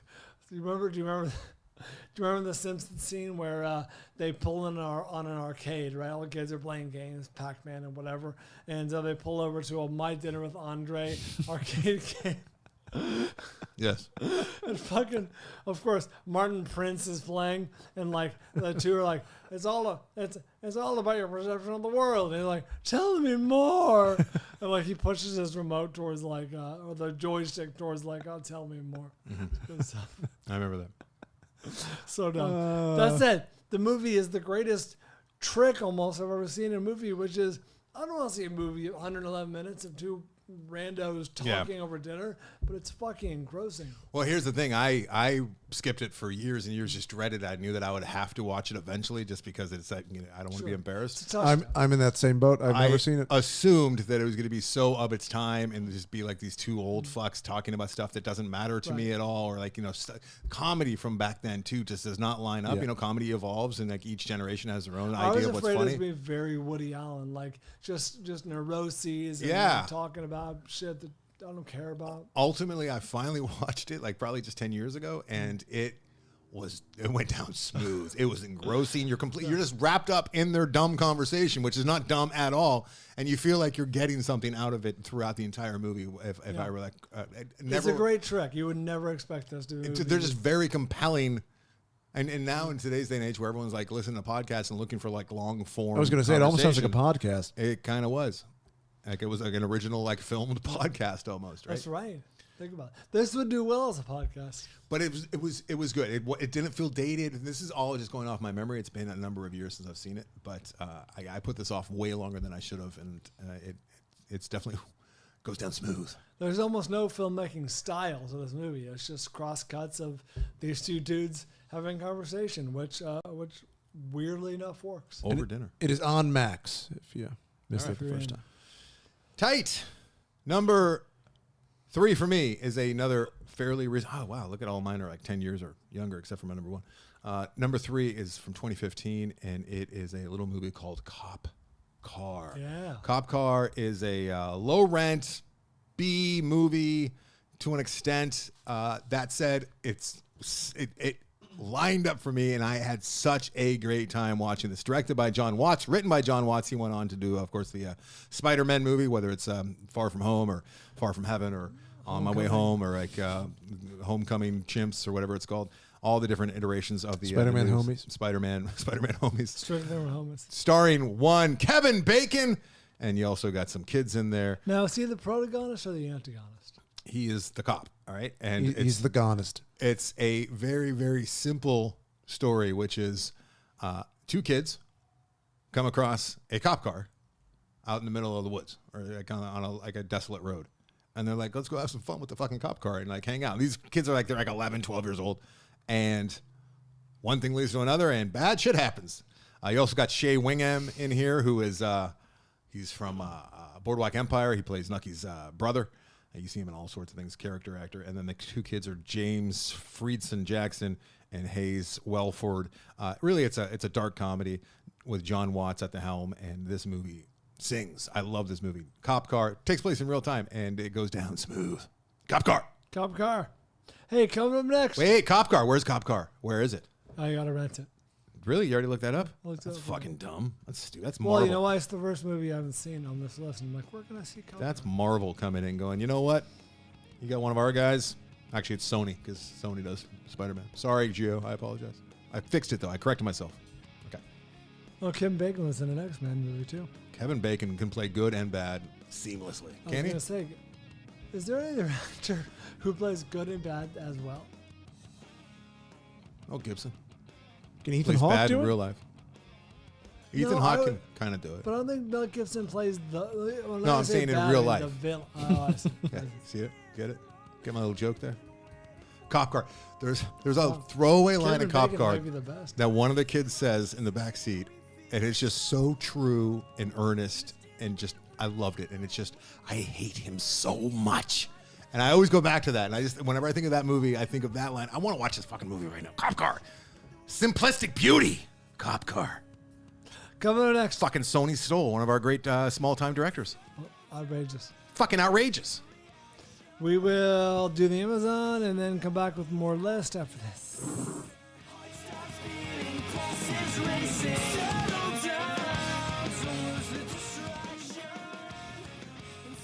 All right, time to look at the interesting and notable purchases made through our Amazon link at AndersonandBryan.com. As always, thank you in advance for supporting the show. This costs you nothing. If you just tap that link and do your shopping, we really appreciate it. Well on our way to hitting our bonus for this month, thanks to you. Like I said, every little purchase adds up and makes a difference. So thank you for your support. Things purchased include someone got a Garmin Approach Premium GPS golf watch, as well as someone got a G-Shock watch. An Ember temperature control smart bug was purchased, a Turtle Beach Stealth gaming headset, as well as a KYY portable gaming monitor. Ooh, sick. Is that good? I don't know. It's cool that they're doing some gaming on the go. Indeed. I like the idea of them on a plane. Yeah. I'll be in the lounge. I gotta finish this game. Strapped to their wife's That's back. right. Frigidaire oven bake element. That is the little thing at the bottom of the oven that gets hot and actually makes the oven work. I had to look that up. Nikon Pro Staff binocular. Amazon Kindle Paperwhite. YS Echo Bee Farms raw honey. MacuHealth Plus. It's a plus. It says plus, the word plus, and there's a plus symbol. So I'm gonna assume it's just plus and not plus plus. It's like ATM machine. Yeah, right. I'm gonna assume it's plus. MacuHealth Plus eye vitamins. I assume you swallowed them. APC UPS battery replacement. Corsair Airflow ATX case. Nespresso capsules. Melozio flavor. Melozio variety. Harry Potter Marauders map canister set. Canisters. Yeah, I'm not quite sure. Enjoy. Permatex heavy duty headliner spray adhesive. 7-in-1 external Blu-ray drive. 2 smokeless standing outdoor ashtrays. That wasn't wrong. No. You look guilty. Dibangu, men's bomber jacket. A6 gel venture running shoes. Mount Papoose, Mr. Papoose, extra virgin olive oil. KT Electro Nectar, wild bird food. Nectar. That's right. Electro.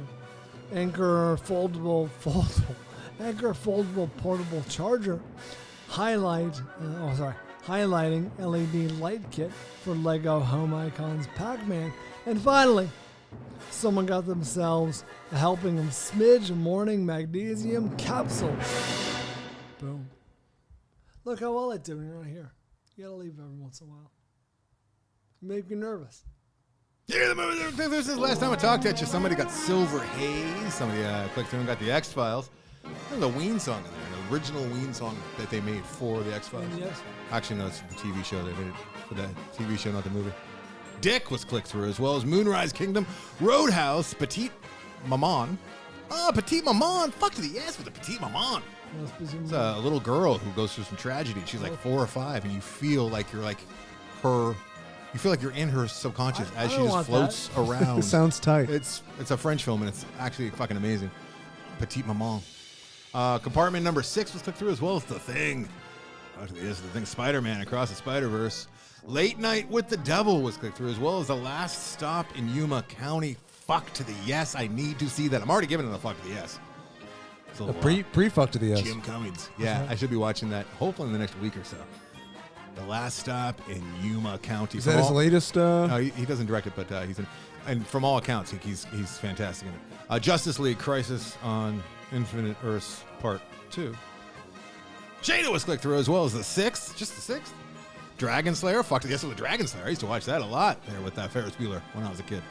Is it Dragon's Lair or is it Dragon Slayer? Dragon's Lair? Dragon Slayer. It's Dragon Slayer. Well, layer would be different than lair. The Dragon Slayer's lair. Superman 1 through 4, as well as Doom Part 2. Thanks for clicking through, kids. Hit the post. And you should really emphasize that it was a 1 through 4 steelbook. That was a I couldn't because you were like going, no, it's actually Dragon's Lair is different than layer. Layer is different than layer. Yeah, I get it. But it's layer or layer, Slayer or layer. You must either love Superman or you must begrudgingly buy the 4th movie, like if you're getting the collection, right? Because that's really bad. It's very bad. I either love it or hate it, but no, what I'm saying is, in order to get the full 4 movie set, you either got to love Superman or you got to begrudgingly buy that 4th movie, or both, I guess. I see what you're saying. Yeah, because I don't want that in my possession. No, well, I mean, you're not a giant fan. There's a lot of Superman fans out there. Maybe it was Jerry Seinfeld. It's possible. He does love his soupies. Hey, shout out to Jerry Seinfeld. We got to do top 5 Mexican standoffs, all right? What do you think of that? Are there that many? Oh, there's that many. I'm looking at Last Stop 40% of America in Yuma County right now, and they're having a stand my ground in a diner. It looks like in the trailer. They're all standing their ground. A lot of people pointing guns at various people. Speaking of which, we got to talk. We got to talk a little kingdom of the planet of them. More of those in there. Oh wait! Before we get back to the show, I almost called you up, Avery, because I needed you. I was telling Jillian about how tickled I was because you were doing an impersonation. Oh, the Anjin. Oh yes, the Anjin. I need to hear some of the Anjin right now. Yeah. Can you give me some of the Anjin from Shogun? You shit-sucking bastards! These apes trying to get in the bunker. Where are my men? I need my ship. I'm not a part of this. What about he has to get out of the Japans? I must leave the Japans. Must get in the bunker and leave the Japans. He's got it down. It's that he just gets stuck on the job. The Japans.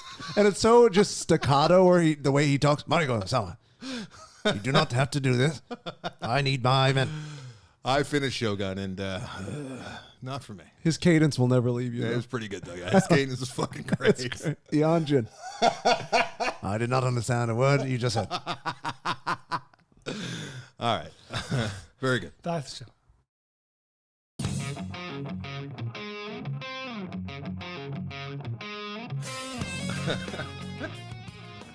show. My top 2, Anderson, in a funny coincidence, or not. Directed by the same guy. Really? He likes his real time. He's like, I don't have time for like flash forwards and flashbacks. I just do real time. Separated by almost 20 years, it turns out. Number 2 for me. From 1975, Dog Day Afternoon. Oh, look at that. Hey, how about that? Oh, yeah. We didn't even have thought of that. There is some real lead up with the whole like spans a while. There is. With the Attica and all that. That's why I had to, the Attica, whatever. That's why I had to like go back and look. But yeah, that's considered a real-time movie directed by Sidney Lumet. This came out a year before Network, which is also directed by Sidney Lumet. But this one feels very timely and timeless, you know what I mean? In the sense that this makes sense today, whereas I felt Network, I didn't love this much as most people, but moving along, this is 125 minutes talking about Dog Day Afternoon, and the pacing is really good. It's an excellent movie. For a 2-hour plus 1970s procedural, not procedural, but like a heist movie gone wrong. This is a very, not brisk. The pacing is done well, I guess you would say. Yeah, I love this movie. way ahead of its time. A very, very good movie. And yeah, there's a whole lot of him just pacing out in front of a building, but it works because he was at the peak of Pacino. Right. And yeah, it's just one of those movies. The name gets thrown around so much. I think a lot of people don't even know what the movie is or what it's about. Or, yeah, and I think ultimately what it's about, like you can't even say because it is a bit of a reveal. So let's be careful. But it's a bank heist movie, and I think people. The motivation, I should say. It can get lumped into one of those classics where you kind of hear it and you roll your eyes and go, it feels like homework. And this is the least homework feeling movie you could imagine. It is great. Yeah, $3 rental across the board, so go nuts. All right. Yeah, enjoy. What's number 2? Number 2 for me, I'm shocked it's not on your list. And my number 1 and my number 2 couldn't be more different because, as you'll see when I get to my number 1, there's a whole lot going on. With Locke, there's very little going on. Very little. I acknowledge that I left off a few that I knew would be on your list or suspected would be on your list, and this is a really good movie. Locke is an hour and 25 minutes long, written and directed by Stephen Knight, and it is Tom Hardy speaking to his wife on the phone for an hour and 25 minutes. And you are gripped, at least if you're me, and a lot of us who love this Locke. He's speaking mainly to his wife, who is Bethan, played by Bethan. This passes it. This is a higher score than its runtime. Is it a higher score than what? It's 85 minutes and it's 91%. Is it 85? Oh yeah, 85 minutes, 91. All right, tight. Yeah, see, look at your formula's working, Brian. Olivia Colman, who I didn't even know as Olivia Colman. Olivia Colman plays his wife on the phone. You just hear her voice. But I didn't even realize it was Olivia Colman when I was watching it because Olivia Colman wasn't a name to me. And now, obviously, she's a much more of a name. But you also hear some other like background voices and whatnot. Ooh, Tom Holland's in there. Doesn't he make other phone calls to like work associates? Oh yeah, yeah. He's calling. He's got a bit. You've lied. It was on his wife the whole time. Well, for the most part, a lot of it is his wife, and it's him making a life altering decision, moral decision, in the car as he drives to somewhere that's not his house. That's right. Or does he? Well, he does. This is Tom Hardy and he's doing a different type of like accent that I'd not heard him do before. He was a little South African. Yeah, like a little Indian. I think it's a part of England where there's like a large Indian population where like that kind of has melded in a little bit. But yeah, he was doing this accent, and like it's so stressful for this character. The stakes going to be lower like, in the grand scheme of things, right? Like the world is going to continue tomorrow, no matter where he ends up that night. But his might not. His might not. And not even death. Like his life is just going to be different forever. And his performance is so great. It just, it's a testament to the director, obviously, and also to just Tom Hardy just showing what he can do, this man. And I love it. His like, as he drives, as the movie progresses, you see like he's just rolling his sleeves up more and more and more, just getting the work done, just doing what he's got to do. So yeah, he's leaving the job site, and it's a very big pour. Brian and I continue to quote this movie years later. He explains to his wife at one point that another character is very distressed, and that's why he's making this decision. She is distressed? She's distressed. Love this Locke movie. It's just him in a car on Bluetooth talking to people, and it's fucking riveting.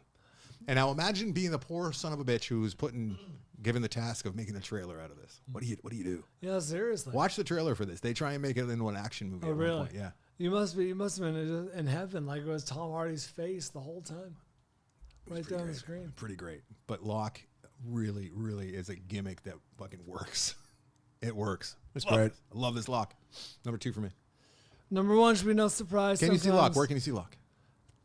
You got to rent it for the most part. I think it's on Cinemax, maybe, but it's cheaper. Cinemax. It's cheaper than. I'm sorry, than like carpooling with Tom Hardy and asking him to make some kind of life-changing decision while you're in the car. You're right. It's some premium. That would probably cost. Yeah, Cinemax. Flicks. You're better off renting it. Which you can get through. You can maybe do like a free Cinemax trial on Amazon. Worth it. Number 1 for me should be no surprise. Also directed by Sidney Lumet. 1957's 12 Angry Men. Is that your number 1? No. Oh. I liked it quite a bit, but I mean, let's not get crazy. Crossover. What's crazy about Let's not get crazy. This He's dumbstruck. Just when you think the ratio would not hold up, it's 96 minutes. 100%. Look at that. Yes, nominated for Best Picture, Best Director, Best Screenplay. We need to name this ratio. That's right. The bald constant. The what? The what? The bald constant. Constant. The That's bald a constant? math I thought you said the C word, and I was like, No. Brian, that's not like you. That's It lost- Anderson naming this. Lost all 3 Oscars to Bridge on the River Kwai, and this was number 87 on the AFI's first top 100 of the century list. That's My all you're God. going to say about the movie? My God, I love this movie. Yeah. I think it's the Bishop ratio. Yeah, I, the Bishio. my life in high school was the 12 Angry Women. I always had a bunch of ladies that were Oh, really? Yeah. Squawking. Good joke? Is that a good joke? Squawking, they're all squawking. Speaking at the same time. Is that a good joke? Avery, you can have I that. enjoyed it. You Very can, bad. you can use it. Right there. All right, number one for me is a movie, like I You said. can stream this on Prime. It's been coming up quite a bit, and if I was better at keeping my notes, actually, maybe I can do that now with the better way that I have in doing my notes. Let's see. Hey, have you seen 12 Angry Men? I have. I enjoyed it quite a bit. It's I hard to dislike. Here's a little bit of Bishop in me. I was the douche who was showing this to people in college. Oh, yeah. You see 12 Angry Men? No? We're going to watch. You got to see it. We're going to watch it. Sit right. down. It just happens to be on. It happens to be ripped to my laptop. Let's watch this. All right, so this one, my number one came up earlier this year, an ensemble cast, when we did an update of ensemble casts. And it also came up, oh, geez, as my number one when we did what? Wilhelm Screams. I didn't see that one coming back in April of 20, a little over a year Ensemble ago. cast and Wilhelm screams. Oh, this is Star Wars. It is not Star Wars, no. Phantom Menace. Doesn't take place in real time. This is Lord of the Rings.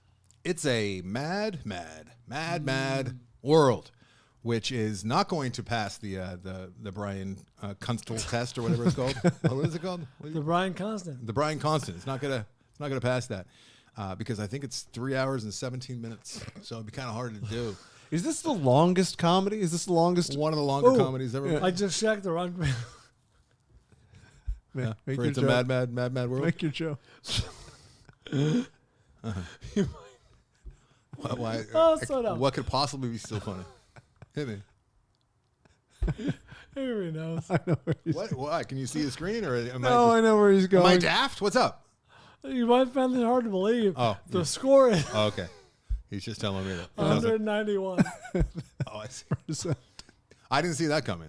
You didn't No, know. I thought he was just going to do the real math. And be So like, it dumb. doesn't make it. No. Stupid. 191% on Rotten Tomatoes. So what they did was they had wow. I mean, the cast in this movie, and obviously it was It's like every, it's ensemble every cast. name known to man at the Yeah, time. it was every single comedian in the world working at the time. Here, let me pull up the cast real quick. I should have had this. Come on, man. It's a mad Is this really Max real world. time? It's a mad Max world.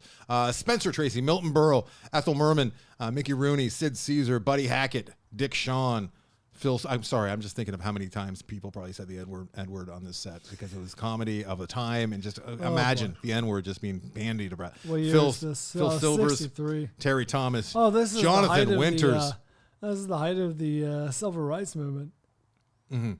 Alan Carney. The list goes on Buster and on. Keaton, Jimmy Durante, Carl Reiner. Thank you. Anderson's favorite. It just doesn't. Don Knotts. I love Carl Reiner. He just produced a really horrible thing. Don Knotts.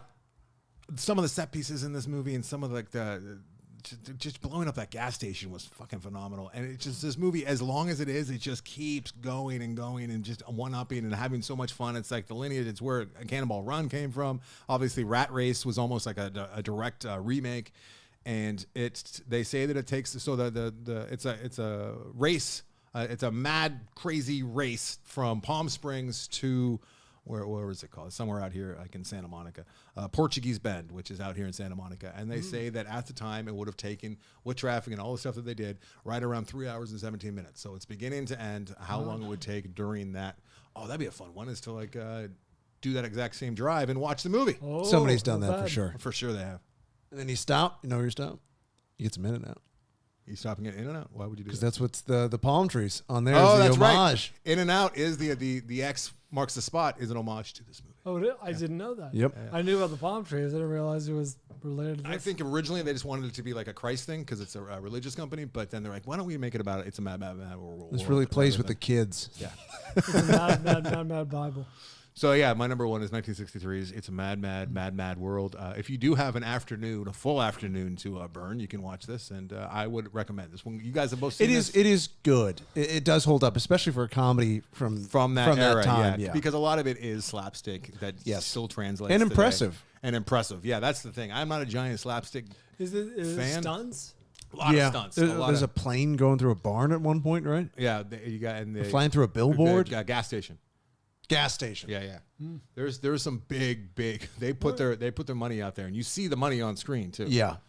So, and it's just like you get to see like the landscape, the Southern California landscape of the time, 1963, which I really get off on that. No, Cars. I'm really curious. This is rated G. Yeah, I watched a lot of this with Atticus when he was younger. I'm interested to see what kind of non-G rated materials in the film. I'm sure there's some things that you can't say anymore. Yeah, like maybe like bosoms and that kind of thing. But like I watched this just a couple of years ago. Were you with Atticus. positing the N-words thrown around this? Well, I'm not in the movie, but on the set, I can see all these old timers. Yeah, I'm like, Yeah, hear this one? Wait, do you hear this one? That's a good one. Can you hear him saying something? Yeah, I mean, what Don Rickles called Kevin Hart a monkey or something like that. So I'm sure. Oh, that's such a heartbreaking story. He told it on Stern, and he was like talking about how it was one of his heroes, and he called him over the table, and he was like, Kevin Hart goes over there, and he's just because Kevin Hart is so funny, his fucking delivery is so great, but hearing him tell this heartbreaking story that actually broke his fucking heart, and I guess Rickles just grabbed his cheek and said, "You're a funny little monkey, aren't you?" And he was just like, "Oh, Jesus, this guy." It just kind of. My entire career has been working to this moment. He was talking to Stern. He's like, in everything that I got into, like, right, he just took it all away in a snap, and like, he almost forgave him, but not really. But he's like, I don't even know if he knew what he was doing, but it's like, what the fuck? Oh, yeah. There's one use of retarded according to the IMDb. That's pretty good for that time. Nikki Glazer's trying to bring it back. She's like, it's gone away. If we're not allowed to use it and they don't use it, can't we? We missed that word. That's such a great word. Oh. Let's bring it back. Louis already did that joke. Apparently, there's. No, that's what Nikki Glazer's saying, like in real time. It's not even a joke. Like she's just saying it. Oh, okay. Well, yeah. Apparently, there's a little bit of smoking. I think there's a lot of smoking in this movie. I'm just reading verbatim. All right, let's wrap it up. List compiled by the Goose. It's mad world. They don't flash forward. They don't flash back. They don't jump in time. It's just here's what's going on with this group over here, and here's what's going on with this group over here. And this one's saying, "What else from me?" This dog's looking this way. This dog's looking that way. And this guy's like, "What do you want from me?" I got that shirt, Brian. It's a good shirt. It's a good shirt. Yeah, Marty Scorsese's mom actually painted that. That's a real painting that she painted, and now I have a shirt of it, just to keep her name alive. You know what I mean? Hipster. Very hipster-esque. Yeah. Super hipster. Number 5 for the listeners, and the Goose's personal favorite. So you might be juicing the numbers. Rope almost made the list. Yeah. Such a great fucking movie. Enjoyable. I saw that recently. Holds up. Really not great. Homework. Not quite homework. Good. A little cringy whenever you see them trying to mask the edits, which are just very obvious. Yeah, now we're gonna go as close as we can to the back of this man's to his lapel, and then we'll pull back for unknown reasons. But that blew audience's mind back in 1949 or whatever. Rope was like earlier than that. Rope was shot like the exact length. There was so much math involved in making that movie. The exact length of each reel that they could get. So they shot as long as they possibly could until the film actually ran out of the magazine. Which we don't have to deal with that these days. Yeah, not an issue. With the old digital. I'm seeing if it passed the Bishop ratio. Oh, probably does actually. It's a short movie. It does. Passes the Bishop ratio. Hour and 20 minutes long. 80 minutes. And it is 93%. 93 seems low. 48. Dude, this has got to be our next topic. It's great. Seems low. It can be. The Bishop ratio. The Bish ratio. I don't know if people are really going to see them. Be like, I want to listen to that. The Bishop ratio. The Bishop ratio is for me. Number 4, Victoria. It'll be one of our lesser downloaded episodes. It's a Patreon bonus, it sounds. Number 3 is Locke. Locke. Number 3. What was number 4? Victoria. Victoria. Victoria's. It's so impressive, but it doesn't go down smooth. The Bishop ratio would be a good, I think a bonus for Patreon. I'm not doing that amount of research. For fucking Patreon. For his own theorems. Number 2, Nick of Time. That's number 2? That's shocking, guys. That is shocking. That's crazy. That movie angered me. I saw it in the theaters. Nick Nolte was good because he's fucking Nick Nolte, but wow. Number 1 is 12 Angry Men. Shockingly, Run Lola Run, is that considered a real time? There's movie? 3 separate real times. Yeah, I guess they're reset at a certain point. The clock actually goes back, and then we go in real time. Phone booth not mentioned? Phone booth should not be mentioned. It was fun. Yeah, It was Enjoyable not. phone booth. That's an okay movie. It didn't pull off the gimmick to my liking. Tape, would you assign me? Tape. I almost put tape on, but tape gets a lot of mileage. And I Ooh, love you that know tape. it was close, but didn't quite do it, that I watched this week that was fucking great? Craig. Shiva Baby. Shiva Baby almost made my list. But It's close, but there's a little... It's close. You can make an Well, argument. no, There's like the opening scene, shocking as it is not. It does not go real time to the next. And she talks with her parents, and then they jump to the party. So but once we're in the party, it's real it's time. real time. So you can make the argument. The Shiva whole Baby. movie, the movie's a party. It's right? in the spirit of The Shiva. Shiva Is it a babies. party? Should we be calling the Shiva the party? Sin Shiva. I think so. They call it a party. ceremony. party? The ceremony that gets Sorry for your loss. It's That's fucking party. great. Rachel Snow. Fucking Sorry for great. She's That's great. part- Sorry for your loss. Where's the booze? Where's the locks? We're having a open bar. Shiva, come on down. That could be dangerous. Ready to gamble? I think Let's do Brian's it. still. Oh fuck! I lost you. Let's do Wait, it. I got some also rans. Oh, yeah. Also Rands. Also rans. Russian Ark, another one does not go down smooth though. 1917 is not real time. Fuck, I love 1970. High Noon almost made the list. It's just been way too many years since I've seen I that. don't. But I didn't like that. real time though, Avery. Real time. It is real time. Crank. I'm surprised Crank's not on the list. I Frank is mentioned fun. it as an also ran. Before Sunset is another one. Mm-hmm. All right. Gambling. Gambling. Last week we gambled on Proximus Caesar. That would be a better title. Anderson guessed 67. Bryan 62. Nah. With 225 reviews, the actual Rotten Tomato score is 81, making Anderson the winner. There you go. What am I seeing? I already got Happy Feet under my belt. Devs, episodes 4, 5, and 6. You can't assign me 3 shows.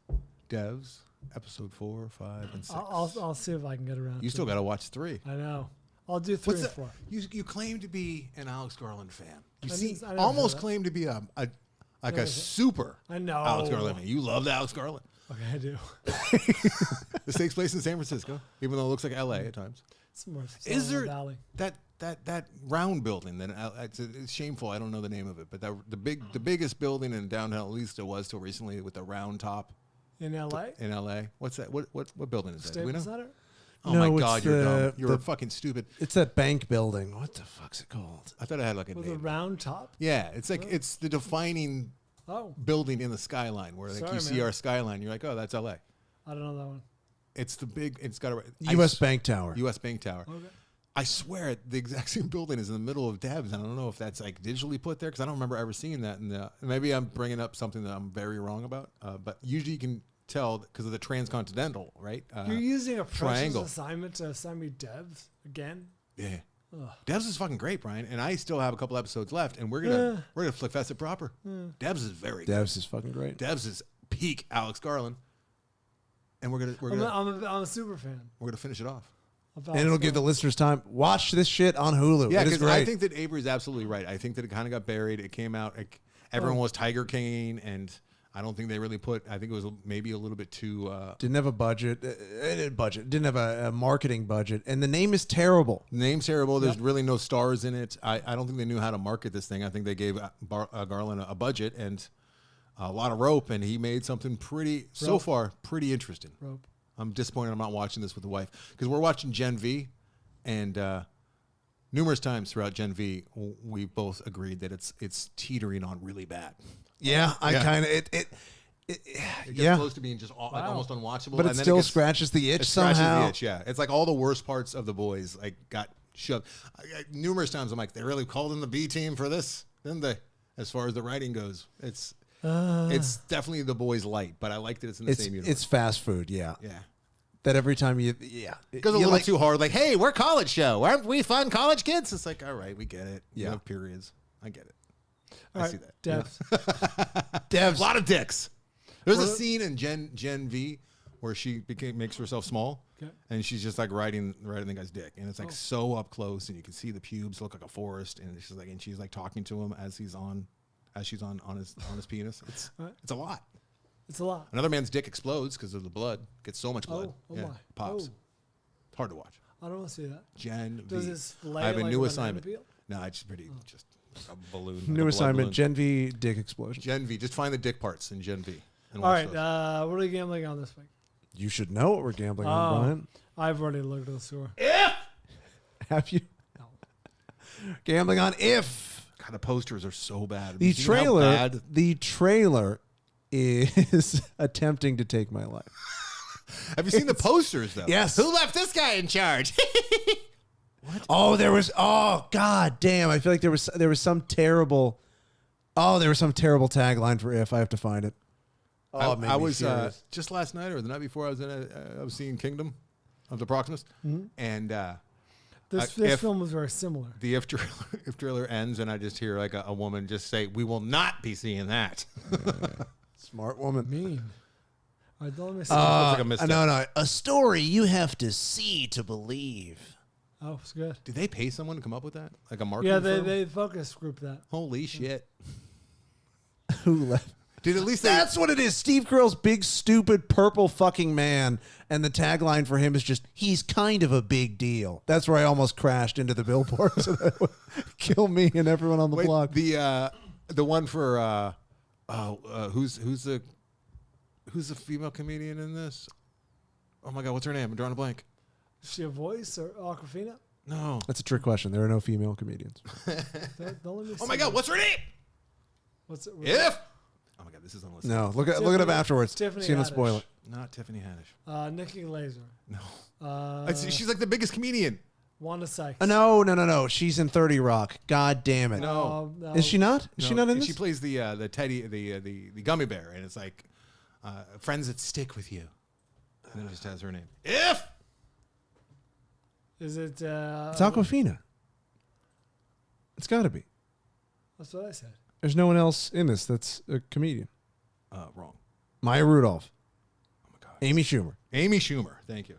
Amy Schumer. Wow, that's some real shade. She's there. like the biggest female comedian working right now, isn't she? She is very I famous. think so, yeah. All right, well, why I mean, did it take Eliza's us- up there. Okay. Whitney Cummings. Sir Sogan. All right. Okay. I know women. I just named three. Wanda Sykes. Tiffany Haddish. We've already heard all these. You haven't even said Silverman. You guys both should I be said. ashamed. Yeah, that's true. You heard me. Yeah, I did not. No one heard you. Okay, Play the tape. Some out there heard me. All right. What's your number? On 3. 190%. All right, here we go. Saw it coming from a mile away. On 3. Where? 1, 2, 56. Ooh. 80? It's a kids movie. 80? Is it a kids movie? It's rated PG. Did you see the trailer? Yeah, it looks like it's aimed at kids. If. Does anyone know why we're screaming if? No, that is a deep pull. There are no reviews. Hey, guess what I'm going to do? I'm going to bad watch sign. Malcolm McDowell's If. That's what we should all do. In protest. We should go watch Malcolm McDowell's If, Brian. Oh, that's what I should. You know what? Holy shit. Hold on. I think it's like 3 hours long. Hold on. Maybe you just dodged a bullet. 1968 If. Let's see. I saw this one. I'd as a rather child. see Devs. Oh, it's only an hour 51. Why did I think it was so Can I much see longer? Devs? All right. Is there no score from this? All right, we're doing this. No score. This is a fun bit. Lindsay Anderson's If.